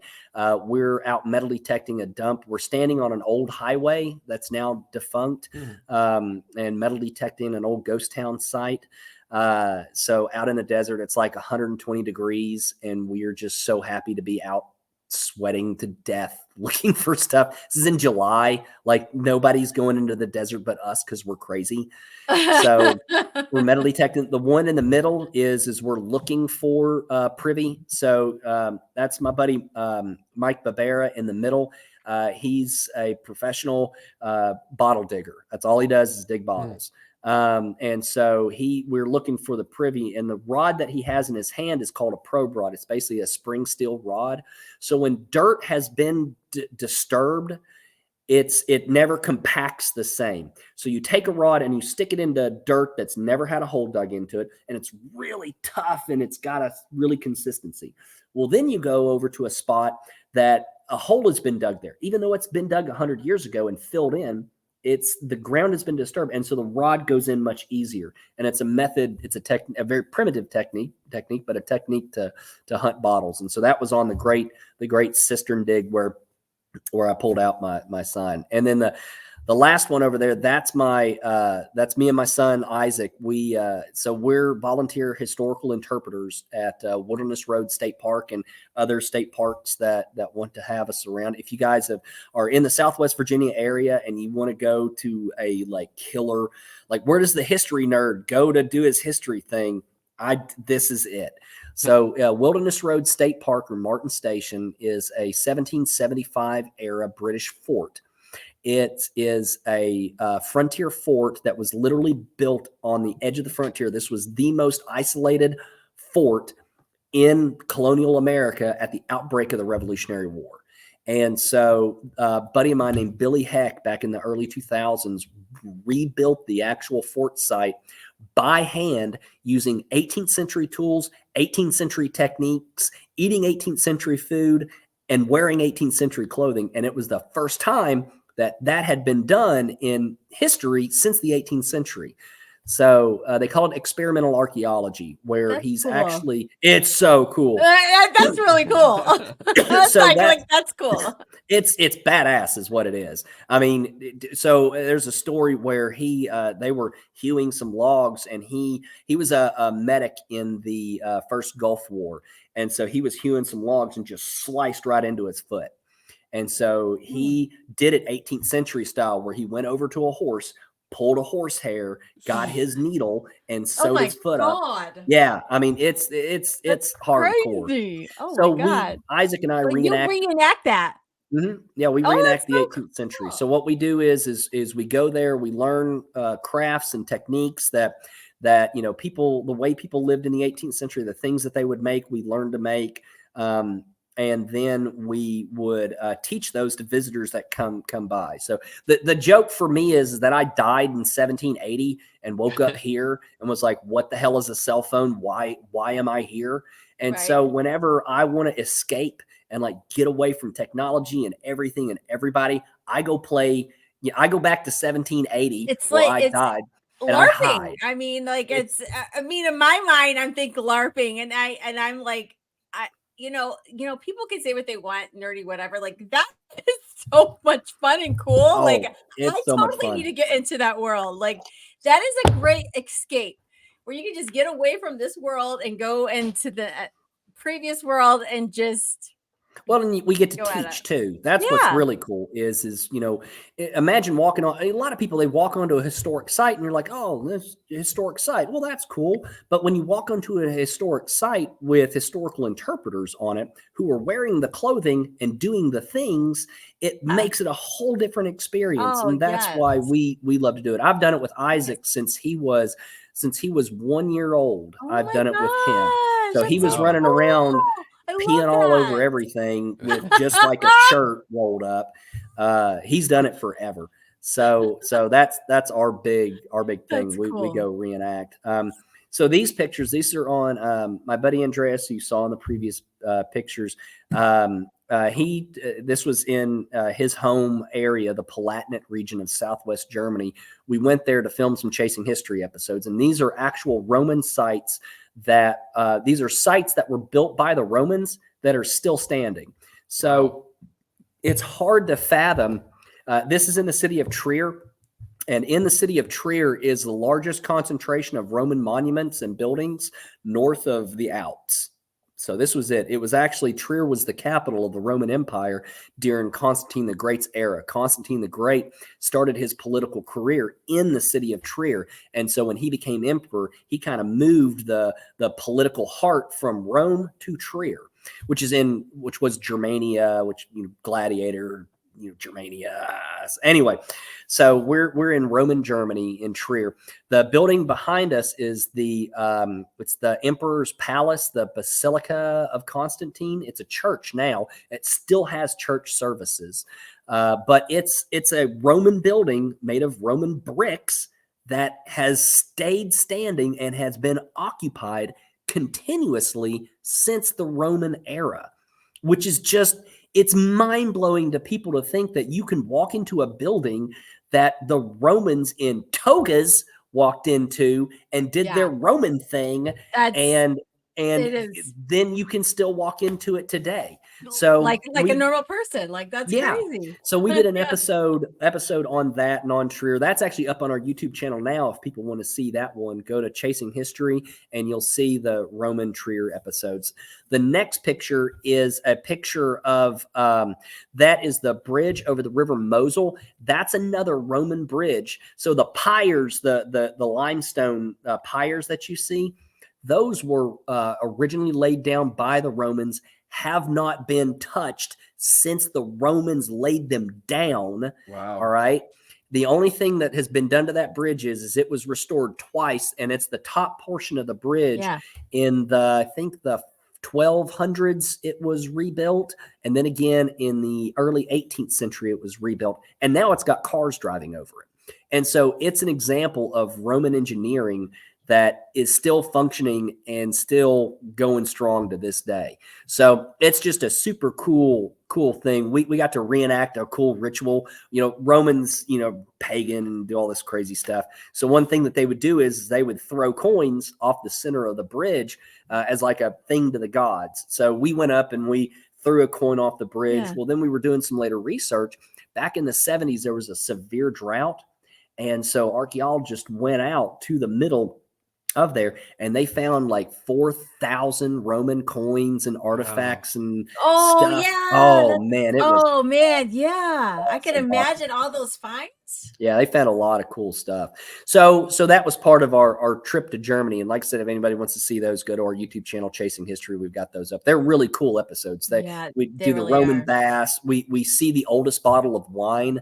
Andreas got us permission to film literally the oldest bottle of wine in existence. It's Roman. Yeah. It's I remember still that. intact. Yeah. It's still intact. It has not been opened. It came from a Roman burial. Mm-hmm. And it looks terrible. It looks like kombucha. I mentioned that. It looks, it's funky looking. It's not. You've got some mammoth meat to pair it with the wine. So I have to see what that tastes like. Little mammoth meat and cheese, maybe some grapes, little Roman wine. So, but yeah. So we do I do a lot. I don't just do one thing. You know, my obsession knows no bounds. And like I said, nobody's stopping me. And even if they tried, they wouldn't be able to stop me. So, you know, whatever I find fascinating or interesting, you know, I go out, I film for educational purposes. I, you know, do my YouTube stuff, my education stuff. I'll pick up stuff for my shop and I'll go and dig stuff. And I'll meet the people that, you know, do it all day, every day.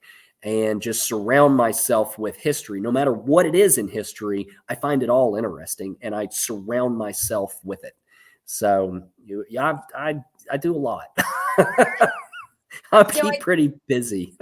So I know that we're getting short in our time here, but I do. So that you did mention, and you said the statement, you know, someone tried to stop me. I'm still going to do what I'm going to do. Talking about a little bit on what we talked about with Keely, or no, not Keely, our previous guest that we had, and talking about before Amos. I've had a couple of drinks of wine. I'm just sorry, so I may not have the best memory right now. But what was before Amos? The Science Foundation. Oh, Tom Hebert. Yeah, Tom. So we were talking a little bit, we got really intimate about academia and and commercial collecting. Correct. Yeah. So, you know, just to talk a bit about that, because you know I'd love to. There's a disconnect in that world. And you know, we've heard a perspective from Tom, and it just, you know, let's talk about it. Well, the thing is that both groups, both parties, you know, and I work with academia, and a lot of my friends that I know, we work with academia and work really well with academia. The problem is you get certain individuals, both in the collector world and in the academic world, that hate each other. And that we're all in it for the same thing. We want history. We want to understand. We want to know. We want to benefit science. And so it is so important that both of these worlds come together and work together because we're all interested in the same thing. So, you know, in the collector world, it's more so in the fossil world than the archaeology world. So as someone who's seen both sides, you know, I totally get where academia is coming from. And I don't blame them, because there are people out there that are just in it for the money, that are out it to find what they can find because they're curious, or they can make money, or whatever. They don't care about the science. They care about the thing.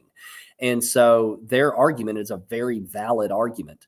But I also get the collector world where, you know, the academia doesn't pay any attention to these amazing finds that collectors are finding. I mean, look at fossils. The greatest 10 fossils that were discovered in the past 50 years most of them were discovered by amateurs. You know, the dueling dinosaurs. A buddy of mine found that. You know, and it's a hugely important find to science. So, you know, it's really important that both of them find a middle ground to work with. You know, amateur collectors need to be doing it right. I think that, you know, if you're going to do this, you got to do this right. I love the laws. How do you do it right? When you say that, when you say do it right, you record your finds. So England's got a great series of laws for artifact collecting, and I think it's the same is true for fossil collecting. I know in Florida has some really great laws for fossil collecting. But we'll start with artifacts. So you're allowed to go metal detect. You're allowed to go hunt sites, private land. As long as it's private land and not a protected site, you are allowed to go hunt it. But what you have to do with permission, of course, that goes without saying. That's the basic. Yes. Yeah. So you get to go and you get to collect artifacts. But then what you have to do is you have to take that to your local agent who works for the government, who looks at everything that you find and says, okay, this is all common stuff. We really don't need it. But this coin is a super rare coin and we want it in our museum. And so we'd like to have that coin. So then what happens is a third-party independent appraiser comes in, they appraise that coin, and they pay the collector, the finder, a fair market value for that piece. And so it's a win-win for everybody. And I think a system like that here in this country would be hugely, hugely important and beneficial. So in the fossil world, same thing. If things that are important to science, like state of Florida, for example, you have to show all the fossils that you find to the state, and the state looks at it. I don't think they pay you for it, but what they get to do is they get to pick what they want that's important to science. They get to pick it. And in the fossil world, people they want their stuff to go to science, because in the fossil world, they are passionate about the science, more so in the fossil world than in the artifact world. You know, but it's both sides needing to work together. There really needs to be some laws in place that protect historic sites, but allow people to collect things. Because here's one thing that is happening. Artifacts are being destroyed every day, right, by our own progress and development. So people that go out and collect artifacts, they think they're doing a good thing by saving this history. Especially, let's look at Civil War artifacts. So they're fixing to build this interstate through a Civil War site. So let guys go in and metal detect and find everything that they can that gets those artifacts out of the ground so that they don't get pushed over and bulldozed. Because the construction methods in the 21st century aren't the same as they were 50 or 100 years ago. So one thing that's really cool, England's another great example. You can go to a site that was a Roman site, all right? In the medieval era, they came in, they built a medieval thing, but the Roman site's still intact because they're working with the land. The Victorians come in and they add on to it, but they're still working with the land. So the medieval, so the Roman stuff's still intact, the medieval stuff's still intact, and the Victorian stuff's still intact. But the way we construct in the 21st century, we're just destroying site and we bulldoze it flat. And so all of that history is gone and erased. The dirt gets hauled off somewhere else. And so that literally the history of that spot is wiped off the face of the earth. So that's why it's important for private individuals to be allowed to go out and collect, because they're trying to save this history. Right. They need to be a lot better at recording their finds. That's something. Proper education. Archaeological groups in this country used to work great with amateurs back in the 50s, 60s, and 70s, where they would teach you would go and take a course on how to properly collect artifacts, how to record the data. They would allow you to go onto private land to collect, record the data. The universities got the data, you got the artifacts. It was a really good win-win. They stopped doing that, and if you ask a lot of universities of that practice, they have amnesia, but those guys are still alive. You can still talk to them today that participated in this. So there needs to be laws passed that protect important sites more so than what we have now, that allows collectors and academia to work together to benefit and better our understanding of the past, because we all want that. So one thing I'd really love to do with my life is, because I have experienced both worlds and I work in both worlds, is I would love to try to help make that happen. Just create some federal laws where we can preserve and protect our history to make sure that the stuff gets out of the ground that needs to get out of the ground.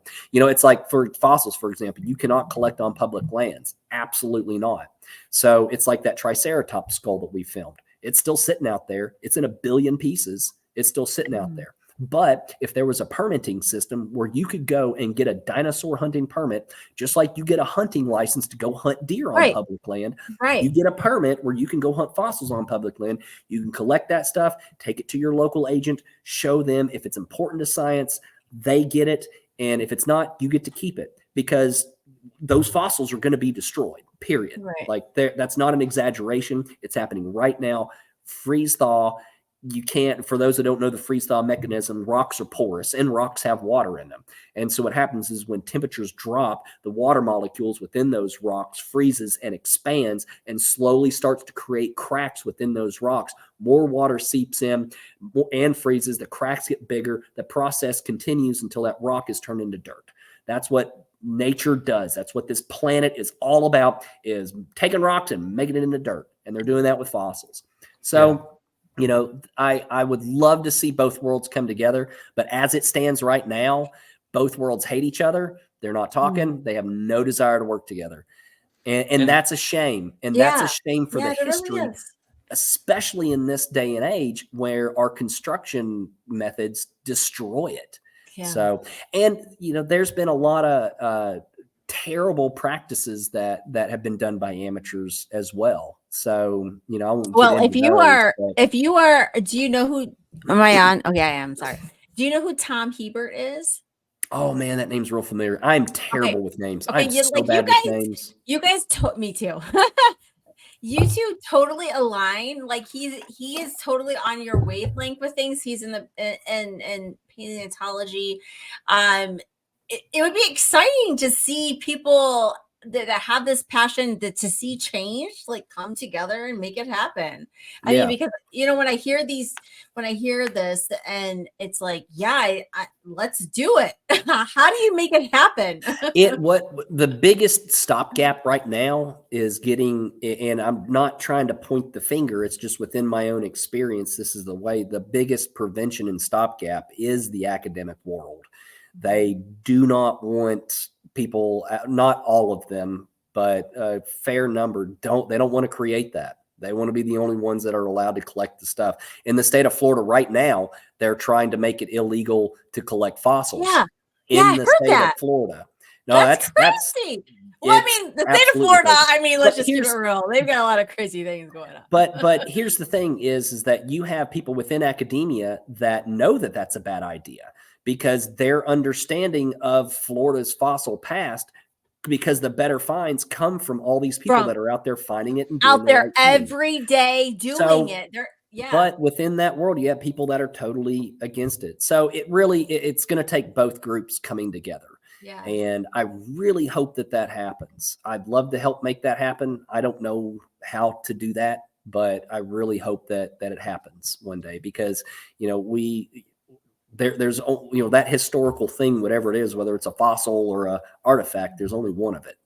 And so, it needs to have a good home. It needs to be allowed to tell its story and not lay out in the sun, baking and falling apart, or scooped up by a bulldozer and hauled off to somewhere to make fill dirt for some place where it's lost forever. Right. So, yeah. And I just want to add to that too, in case anyone's like, oh, Chase is biased because he would benefit from it or whatever. I've got like two instances. So like one, there is a ranch that we go and find dinosaur bones on in Montana that we do trips to every year. And the property owner has mentioned that she goes for walks and she'll go on to BLM land, and she has found like a skull on BLM land. Just wasting Told away. the office, done all of that, and they don't come out. No, And they don't. what she does is she just like kind of buries it every year so that it's still there. But she's like, hey, here's where it is, whatever, and they just don't come out. Well, it goes back. Oh, sorry. Go ahead. Oh, and I was just gonna say, and similar to that too, I listened to a talk from a British paleontologist who came to Montana to look for dinosaur bones, and they got contacted by a rancher that was like, "Hey, I've got this bone. It's in this like wash. Can you guys come out and look for it and see what it is and whatever?" And they came out, excavated the whole thing, got it out, and they had someone from Montana from the BLM office there with them getting it out, and they took it to the BLM office. But like they said, this would have been gone in one season. It would have taken one rain event to take that fossil, wash it out of because it was just precariously like on the hillside, and it would take in one big flood to just get it out of the hillside, wash it down the stream, tumble it to where it breaks up into pieces, and it would have been gone.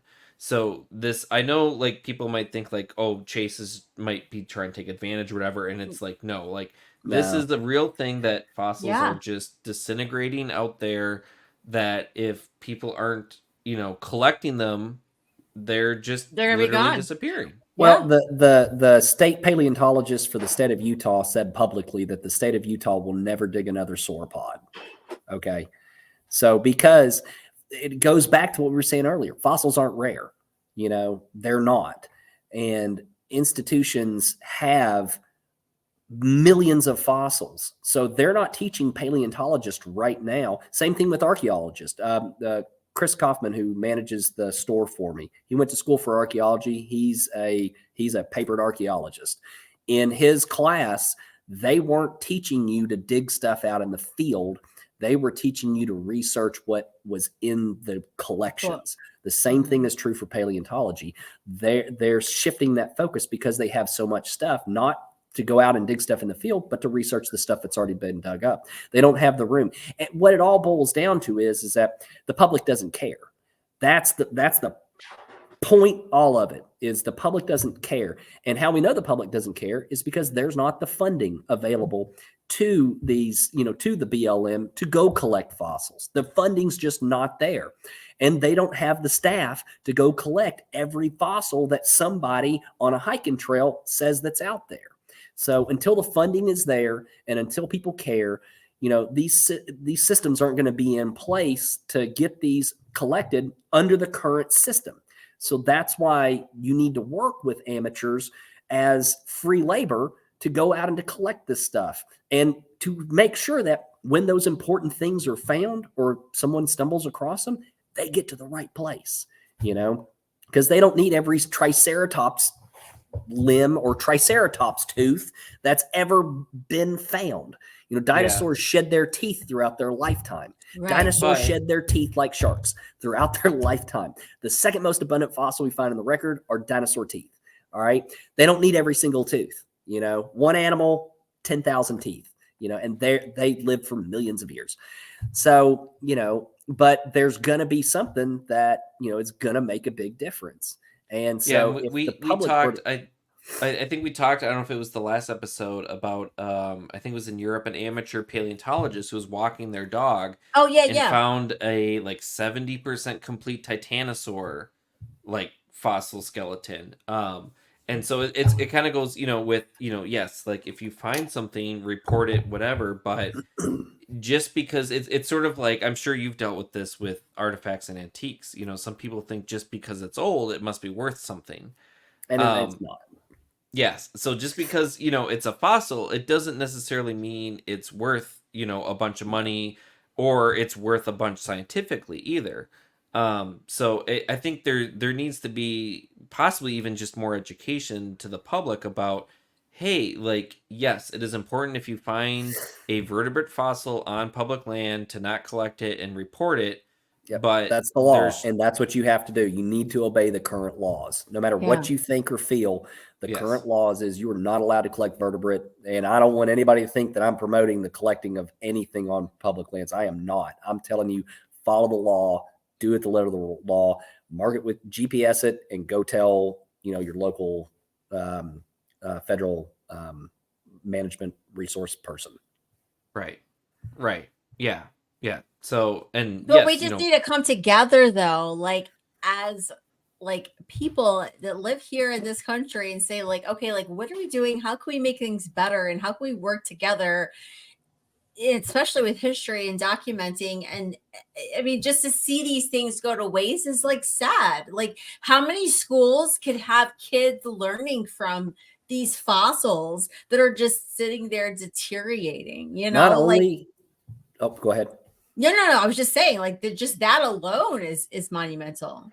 Not only can every school in the country have a dinosaur fossil, but every kid in the United States can have a dinosaur fossil. That's how many that are out there. It can be done tomorrow. You can get a dinosaur fossil for every kid in the country. And what do you think that's going to do? People do get some inspiration from movies and books, but when you put something in somebody's hand, that's the game changer. And that's where these things can be of best of service, is to be in people's hands. And that's what we try to do. We try to get things into people's hands. It's not rare. We're not robbing science of anything. We're ensuring that when we're out there, if we come across something important, that we make sure it gets to the right place. Because discoveries happen all the time. One thing that, when I was interviewing the curator of the creator of paleontology from the Terrell Museum this past summer, he said, he admitted that because of this mining operation, because Corite is doing this mining operation, we are learning more about the Cretaceous marine habitat in this part of Alberta than we would have ever have learned just collecting ourselves out in the field. This mining operation allowed us to learn more about that period. So commercial stuff is good because when it's set up to go to the right places, science benefits. And the same thing is true in the state of Florida. We know more about the Pleistocene period in Florida because of amateurs collecting stuff. But really where you get into some of the problem is, and this is true on both sides, is the egos on both sides. Everybody wants to be the person that finds it, Yes. So, I think we need to put ego away and, really care about, trying to get more people interested in history and trying to learn more about whatever era it is that we're trying to learn about. So there's definitely the stuff out there to do it. Yeah, and I mean, you just look at the Mammoth dig site in South Dakota and Hot Springs, or the Gray site dig site. If they were doing construction and the construction guys didn't say anything and they literally paved over it, we would never have found all these huge discoveries that are there and were brought to the public eye because of someone that saw it, followed the law, and said, hey, there's something here, and someone should look at it, and the system worked, I guess, in that case. So, but there's a lot of times where that system breaks down, especially when it comes to construction, because the last thing a foreman on a construction site wants to hear is, hey, we found a bunch of arrowheads. That is not what they want to hear. I do environmental consulting, and we do a lot of construction projects. And to tell someone that you found anything and they have to slow down or do something that's going to cost more money or whatever, yes, But see, that's a very fixable thing, because that's a mindset, that's an attitude thing. But if we have a couple generations set up to where they have a love and appreciation for our past and our history, so when that little kid is now an adult construction foreman and he finds something, he's going to be, or she is going to be excited, and they're going to want to see that the proper science is done, and they're not going to have a problem with stopping construction. It's a mindset of our appreciation for the past is what we're suffering from right now as a country and as a culture. America, for all its amazing traits in what we are, we do not have an appreciation for history, unfortunately. So I do want to take a quick tangent. Sue's asked this question, and I'm actually going to expand on this into 3 parts. So she asked where your favorite place is to dig, and I want to ask to dig fossils, artifacts, and rocks or minerals. oh man, that's a hard one. Fossils, man, it's so hard to narrow down, but I gotta say, my buddy Eamon Yeager with Northwest Montana Fossils, his quarry is right on the edge of the Rockies. It's where the plains meet the Rockies. And so you're sitting there digging dinosaurs, and you get up and you turn around, and there's the Rocky Mountains. And it is just so gorgeous.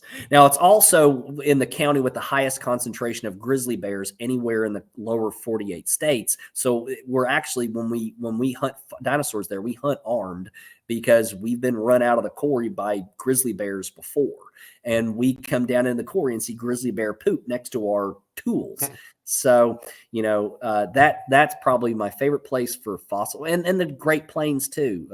Buddy of mine, Ty, has got a site in South Dakota that you're standing on this high hill overlooking the great North American prairie, this vast grassland, one of the great grasslands. We call it flyover country because we don't have an appreciation for it, but it's one of the great grassland ecosystems on the planet.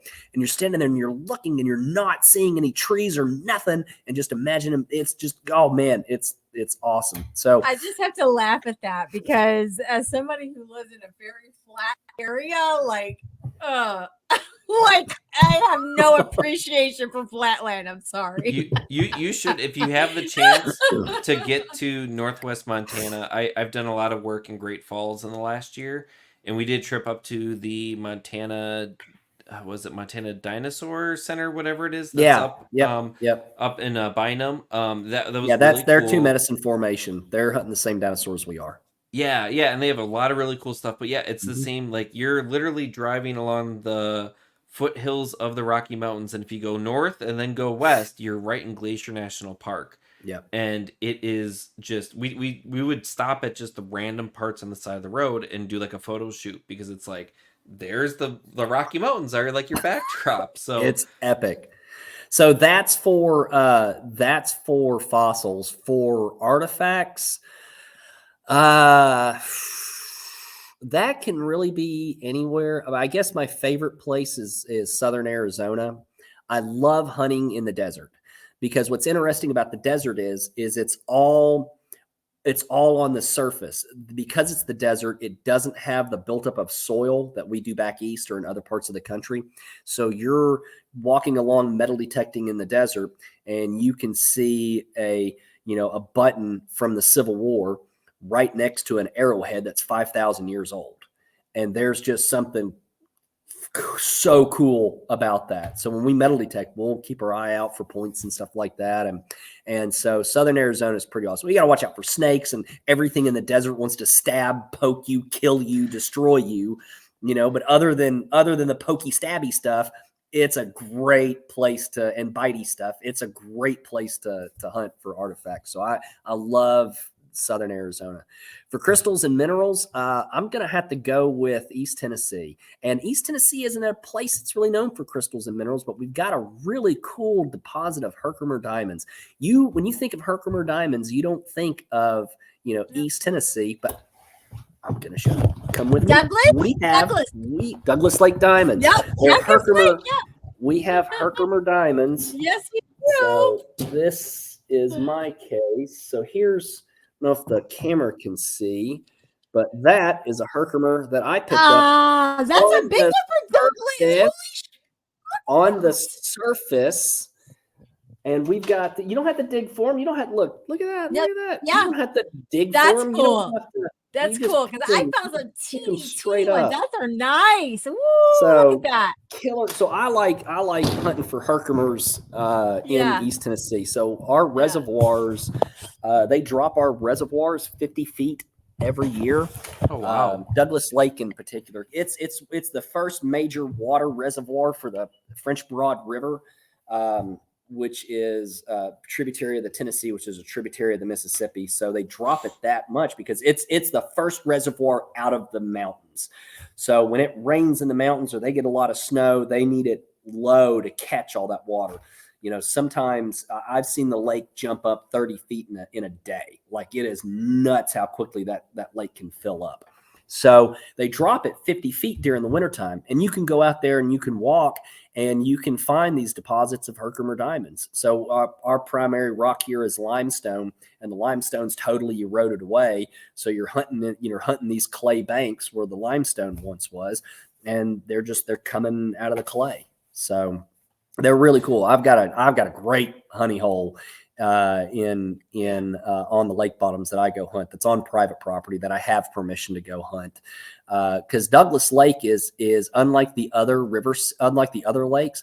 So Douglas Lake, the lake that's next to me, it's the only lake in the TVA system that's set up like this. So they built the lake during World War II. It was the fastest dam ever built, I think, in U.S. history. Definitely, for sure, the TVA. They built it in 9 months. This lake was built in 1942-43, and its purpose was to provide electricity for the Alcoa aluminum plant and for the secret city of Oak Ridge, where the Manhattan Project took place. And so they needed everybody off that land now. So what they did is the government said, look, this is for the war effort. We're going to do a water easement. When the water goes back down, it's still your property.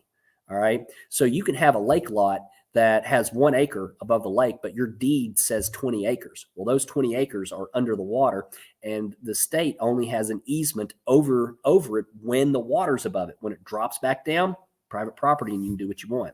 So that's why it's the only lake in the system where you can go collect stuff and it's okay. So I've got a spot where landowner permission, and I go hunt Herkimer diamonds, and it's you just sit there and you pick them up. It's great. You're surface hunting for crystals. I mean, how epic is, and killer crystals. And we've got some citrine ones. We've got some amethyst ones that we'll find, which is, I don't know what's going on there to cause that, but I found citrine, I found amethyst, I found smoky quartz. They've got some of them have killer inclusions in them. Some of them get huge, 2 and 3 inches big. But, the same thing that's happening with those crystals is happening with fossils is you get the freeze thaw. Once they're exposed on the surface, water can get down in there and can expand it and break them into pieces. So that's another thing that the freeze thaw is destroying. So a lot of times you find these big halves of, crystals that were once whole. So I had to double check it. The Douglas Dam was completed in February 19th of 1943. Mm-hmm. They had a 4-week-long delay from flooding. It only took them 382 days after construction began, wow. And it is a world record for a project of that size. That's cool. I didn't know it was that quick. Yeah. It's a big lake. Yeah. So it's a huge 500 and something miles of coastline, I think. Does it say on Wikipedia? It's a lot of coastline. Yeah. Yeah. I've been there, and I mean, it blew me away. Like, I come from the Great Lakes where, it's naturally made. So, I was like, wow, this is incredible. Yeah. It's the lake itself is over 28,000 acres. It's a big lake. Yeah, it is. It's great. Huge. It's one of the top 10 bass lakes in the country. It's right on the edge of the mountains. It's gorgeous, but there's, you can go find stuff. There were once on the lakes. So that flooded the French Broad River Valley, which was like I said, this was the first entrance of water out into the Tennessee Valley. And so there's a lot of prehistoric history it's on those lake bottoms, and those sites are sadly completely gone. The raising and lowering of the water over the past 50 years have taken all the topsoil off, took it down to bare clay, and those sites sadly are completely destroyed, completely gone. So I'll say, as somebody who's an outsider who looked at research to come in, because I did some prospecting out there in the last year, and seeing what what's researched and out there, and then going out there and visually seeing, it's definitely changed. So like you could see it, a definite change just from what you can read online from years ago from now. Like there's a definite change, and you can see the layer change just as an outsider. So I can imagine for somebody who lives there can see it. Well, just look at the rock exposure. I mean, there are limestone outcroppings that were once under dirt that are now completely exposed, like that are 10 feet up, 10 feet high. So. Yeah. So it does say Douglas Lake has an average 500 miles of shoreline and an average surface area of nearly 300,000 acres. Yeah. That's a big lake. I mean, it's a big lake. It's crazy. Yeah. A buddy of mine, and we were talking about doing it with for Douglas. A buddy of mine, we did an episode, one of the early episodes of our YouTube channel. We did it with David Dean, who he's passed away now, but he did a lot of archaeological work for the state of Tennessee. And he did an archaeological project for the state and for TBA on Boone Lake, where he would walk the shoreline and identify previously unknown prehistoric Native American sites. He found something like 300 unknown prehistoric sites. And so we were talking about doing that to Douglas and walking the shoreline to see what sites we can identify that nobody ever knew existed. And that work still needs to be done and can be done, at least to get the sites logged and recorded, because there are sites in random places where you would not think there would be a site there anywhere. But because of all the raising and lowering and everything's exposed, you can see the flint, you can see the point, you can see everything. So you can see the fire cracked rocks, the evidence of fireplaces, the whole shebang. So, that's what's so cool about history, is because we think that it's all been discovered. We think that it's all been understood. We think that it's all known, and that's not true. I mean, dude, 300 sites is nothing to sneer at. You can watch the episode, go to our YouTube channel, and see it for yourself, and you can see the work that he did. There's still stuff out there to discover. There's still stuff out there to learn. There's still stuff out there to figure out. And, set citizen science where it's not very prevalent in this country anymore, at least towards history. You don't see much citizen science in the fossil world or in the archaeological world. You do in natural history, but you don't, like bugs and plants and stuff like that. But we need some of that citizen science within these disciplines, in order to help further our understanding. So basically, you people out there watching this and on the interwebs, go find what's cool to find in your own area and help out science. Like there's stuff to find. You just got to go find it. Yeah. So.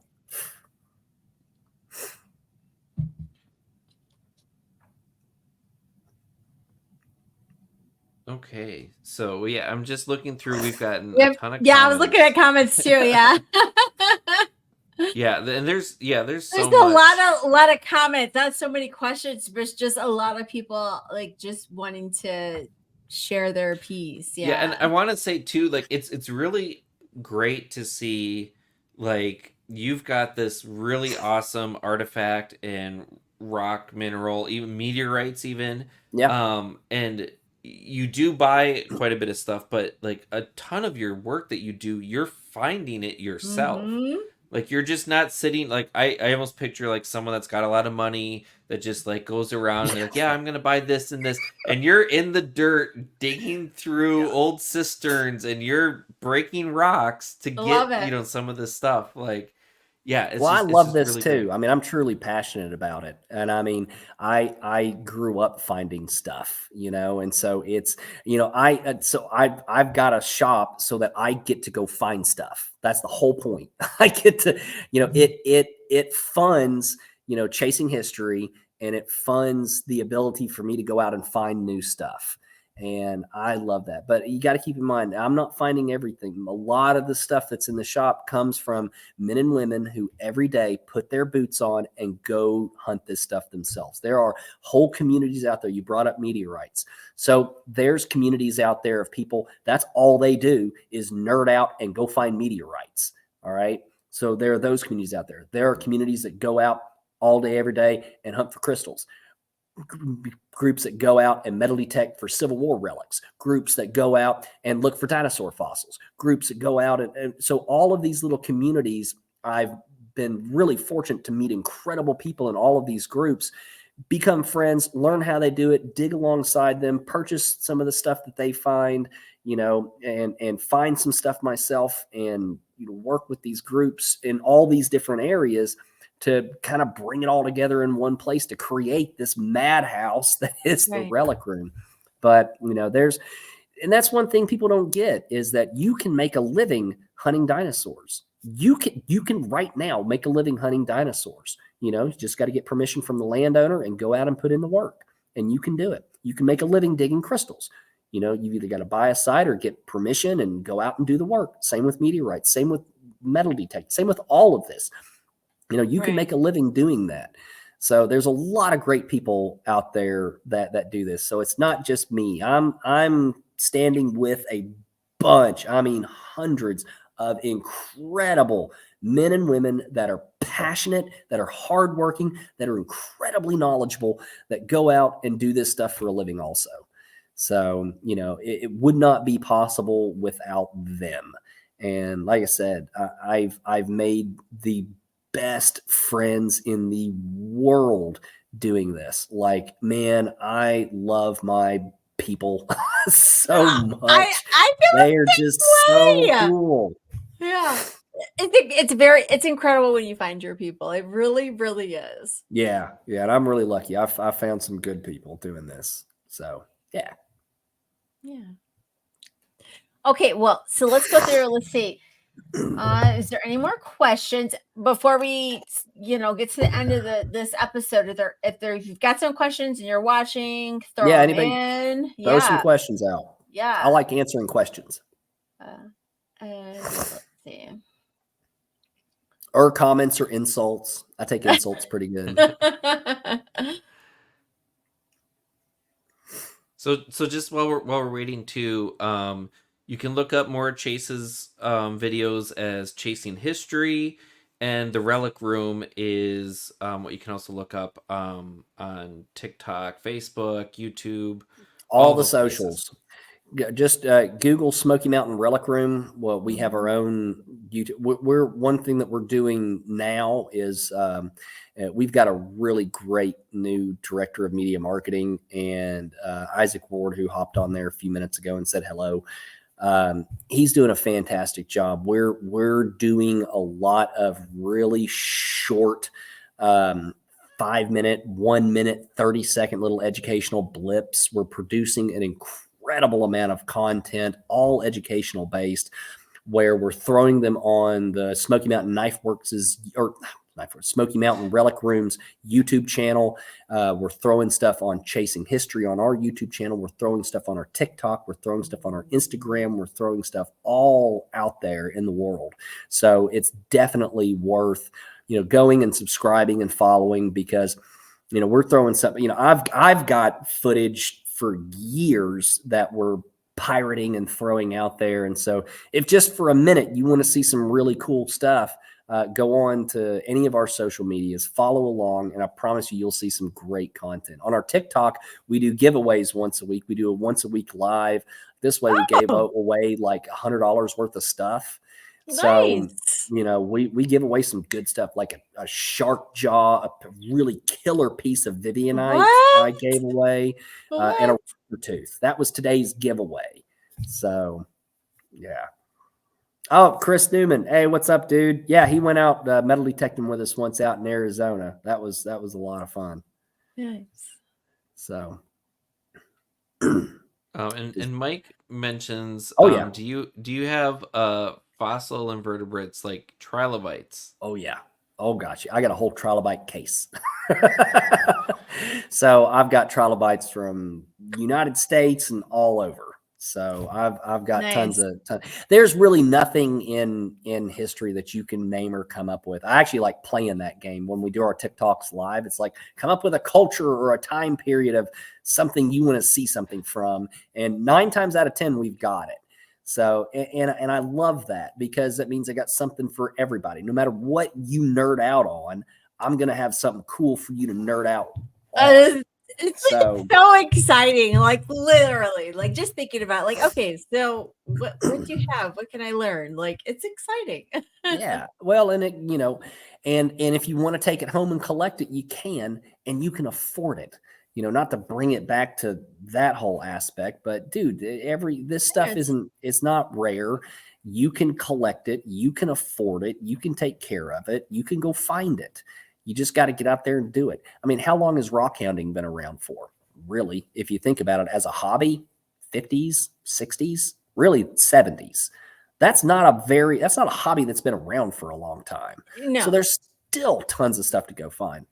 Same with metal detecting, 70s, some in the 60s, mostly 70s. Fossil collecting, 70s, 80s. These aren't old hobbies. We're still at the birth of a whole industry. Birth. Like We're people don't. literally in the birth of it. Yes, And like so, this is like the beginning of like so much. yeah. Yeah. And so what's great is you guys can get in on the ground floor. You guys out there watching can get in on the ground floor and be a part of it. You can be a Yes. collector. You can make a living going and doing this. I've got friends that do it every single day. And I Yeah, know you guys do too. I think there's a lot because I've followed some like other pocket like April Vokey does a podcast called Anchored, which is mostly focused on like fly fishing, but she does all sorts of other outdoor stuff, which is really cool. And I remember one of the episodes she had on some people that were doing like foraging and doing classes and things like that, and they I said love foraging. they That's so much fun. yeah, so they've seen just such an expanse of people Mhm. interested in it. Yeah. And I think a lot of it is coming, like with gardening, rock hunting, like so much is people wanting to get things from the source where they know where it's coming from and know what's Yeah. put into it. And then also just being able to have a physical connection to the outside, where right now what are we doing right now? Like we're on our phones, we're on our computers, we're, doing these things virtually, and people are sort of looking for these outlets to get out and do the physical things and be with the earth, which people have been doing for thousands and thousands of years. And I think that's one of the reasons why you start to see some of this, rock hounding sort of get popular now is people are looking for things that it doesn't cost any money. You can go out and walk around and find fossils, artifacts, crystals, wherever, and you don't necessarily need anything. At most, you might need a hammer. Take your And some dad's other hammer. Don't Right. ask him, but take your dad's hammer. Don't lose it. Yeah, but- so and I think that kind of speaks to like how, as it's sort of a pendulum, as the world shifts to so much of a digital age, people are really going the other way and saying, yeah. I want to get outside. What can I do? And this is such a cool thing that you learn the history of the earth, of the people, of everything. And like I've said before, it's like treasure hunting. You go out and you might find something that's right? worth something. It's so cool. And a big part of that is what you guys are doing, the outreach that you guys are doing. What you guys are doing is a hugely important. You're putting out there on the web and on podcast form that you're showing people, you're introducing the world to people that do this for a living, the people that have figured out how to go do this. And that's hugely important because most of America doesn't know you can go do this. Oh my They have God. no clue. They have no freaking And so clue. they Like have how no cool this idea. shit is. This shit And is so cool. I know. And some people are like, shh, don't what the fuck? Don't tell people. But what you guys are Anti-gatekeep. but what you guys are doing is hugely important because you're putting out there, here is a new person every week and they rockhound and you can go rockhound too. And that is so important to building this up because, have you ever really heard of anybody that's into any of this that's like a crackhead? Yes. Yes. We all know somebody, but you know what I mean. When you Yeah. have a like- healthy hobby like this, Yeah. you Well, have a yeah, healthy lifestyle.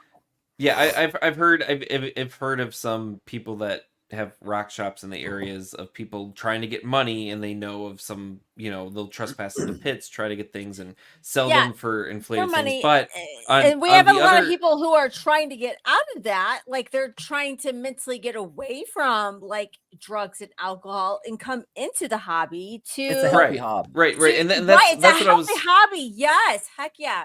Right. You got it, Ben. Go on. Yeah, and that's what I was gonna say is, and then there's the whole other end of people that, they found a hobby that, it's really, you get out of it what you put into it. If you do the research, if you put the time in, if you put the effort in, you will get so much more out of it, and it will teach you more about like yourself and self-esteem and hard work, and all of these things that can help lift you out of some of these bad places that you might be. And it's one of those things that I think I mentioned maybe in the last episode that I've talked with people that they've listened to some of these episodes, and they go, this hobby seems to almost attract people that might have depression or some of these other issues. And it's not so much that it's the people are falling into this because it's a deeper, darker hole. It's a thing that can help lift you out of it. You're getting outside.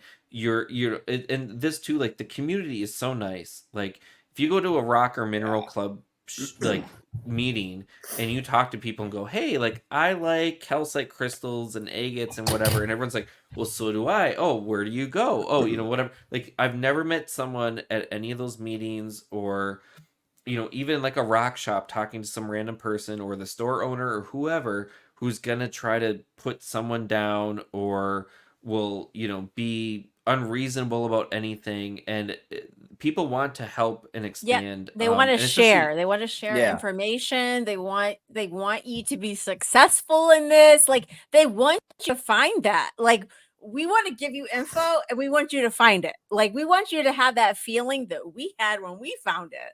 Like that's true for every genre.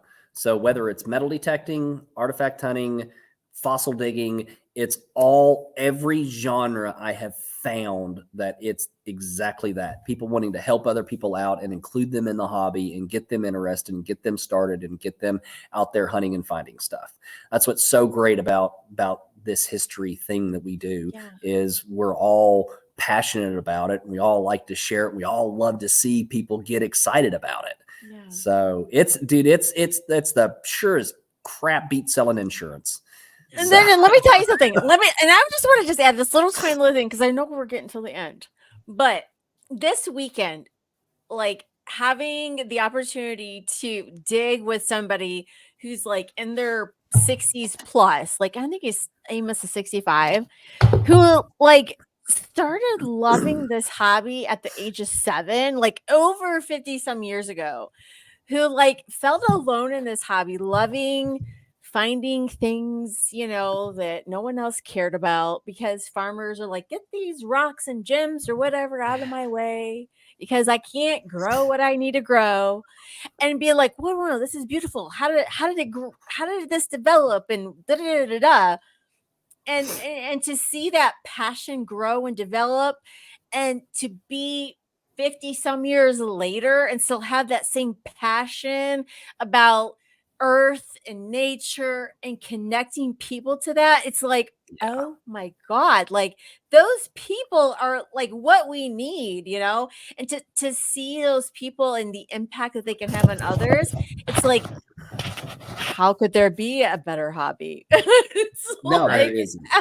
And it's something too that we have interviewed. Chase started finding artifacts when he was 5 or 6, and Amos started when he was 7. And I've met and talked to people that they're in their 20s or 30s or however old, and they're like, like I was kind of into, maybe I picked up rocks as a kid and whatever, but now they're kind of like, hey, I kind of want to look more into this because I've got more time. I've got, maybe just the desire now or whatever it is. And it's definitely a hobby that it's like, you don't have to be a kid to become an expert at it. Like this isn't the NFL or, NBA or anything. Like, no, you don't have to be the best player ever. Right. Like it's a hobby that you can pick up right now without any experience And go and do. learn and go out and find just amazing things and just open up a whole world of Whole world. possibilities and history and science and just everything else that maybe you weren't just curious about, but like it's out there and all you need to do is just go for it.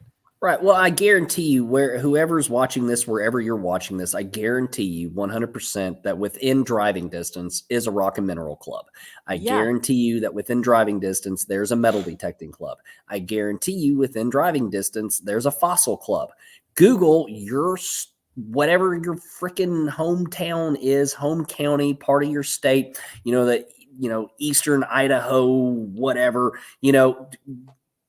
type it out. Fossil club, rock club, metal detecting club. Or You'll just real find quick, it. like even if And- you're in an inner city and you're like, this shit is so Yeah. cool, and I'm surrounded by buildings and I want to be connected to my nature, just Google the next Google the place near club. you.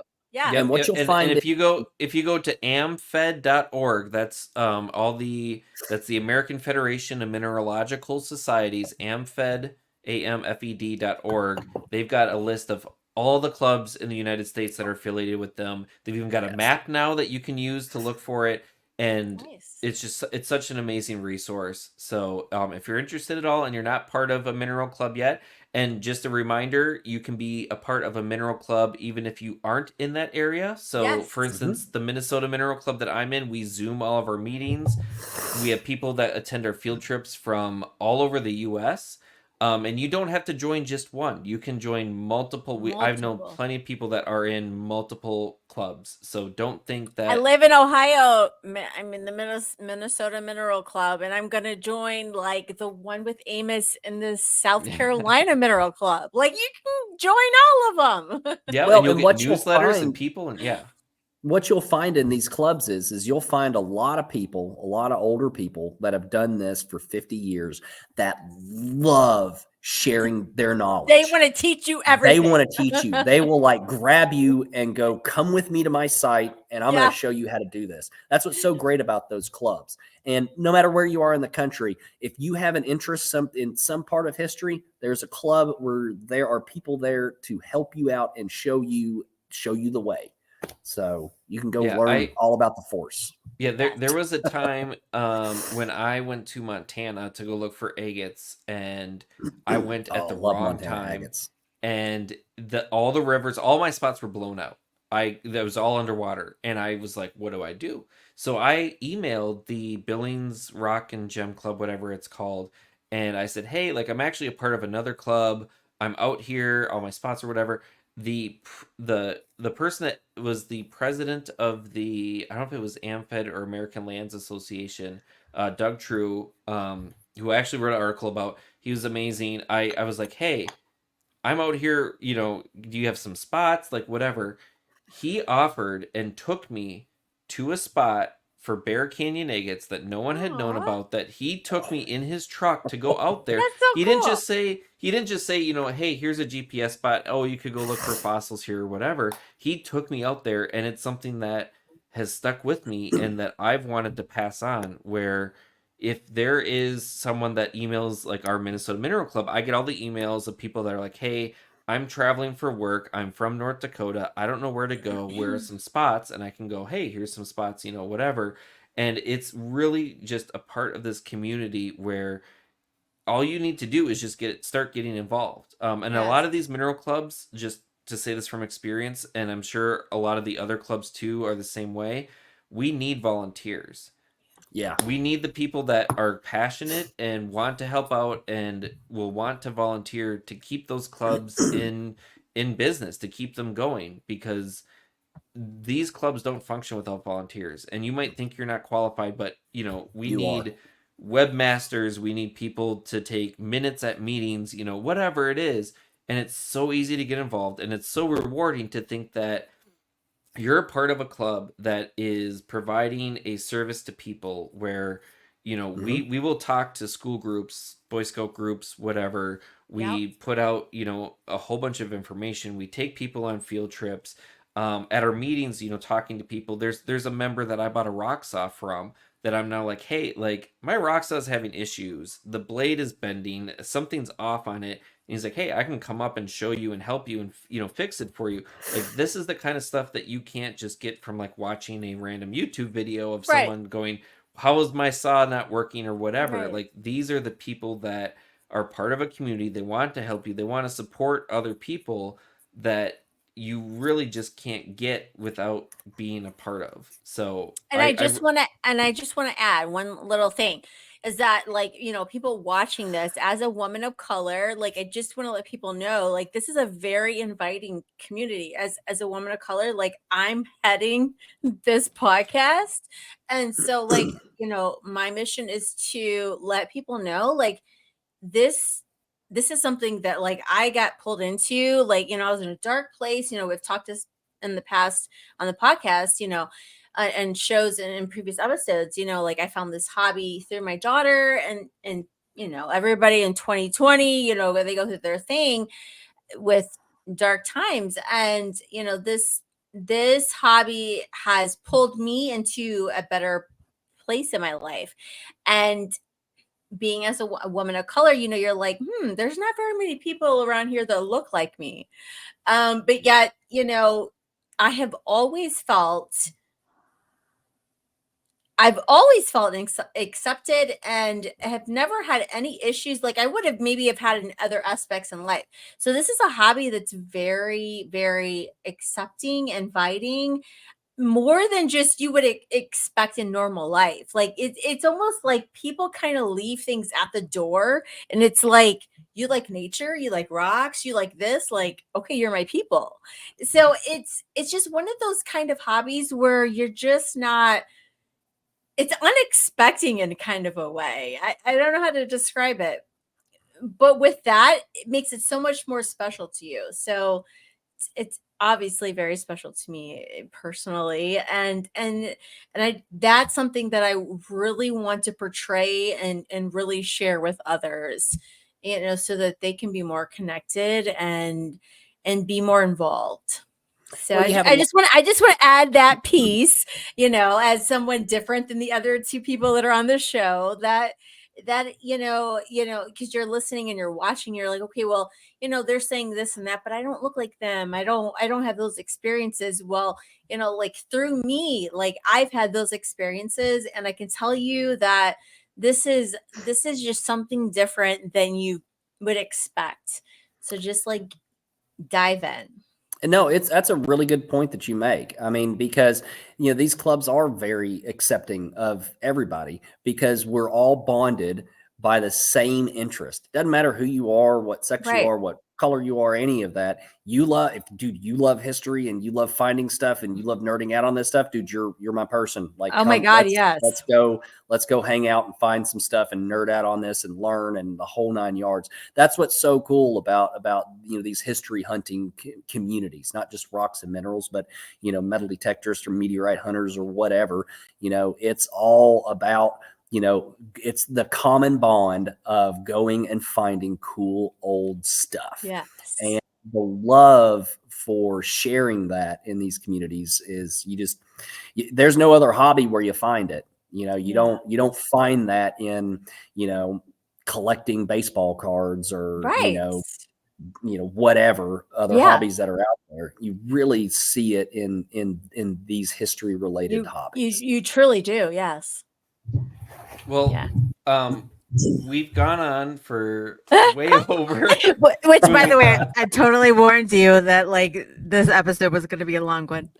Yeah, no, and it was great. This was definitely something that I was excited for, and we're so happy to have you on. So, well, thank you guys so again. much. Like I said, I really appreciate and value what you guys do. I mean, you guys are doing the outreach that this world needs. We need good podcasts. We need a good platform where you guys have created a great platform where, I mean, I've watched your show for a while and seen your guest and know a couple of them, and dude, you guys have had some awesome guests on here, and the questions that you ask are really thought-provoking and really in-depth. And so I'm so grateful to be asked to be on here because you guys need to keep doing what you're doing, because this is how people find out, by watching or listening to podcasts like this. This is how people find out that you can go do this stuff. And so what you guys do is incredibly valuable, and I am just thankful to be asked. So thank you guys for what you all do, and keep it up. Don't stop. Keep going. Yes, There's yeah, other when we- people out there. Go Yes. talk to them. And we are definitely going to keep going. And if you want to follow us, we are on TikTok, YouTube, Instagram, Facebook. And if you, for whatever reason, need the audio only podcast version of this, we are on anywhere you can find a podcast, Spotify, Apple Podcasts, any of those. You can look for us.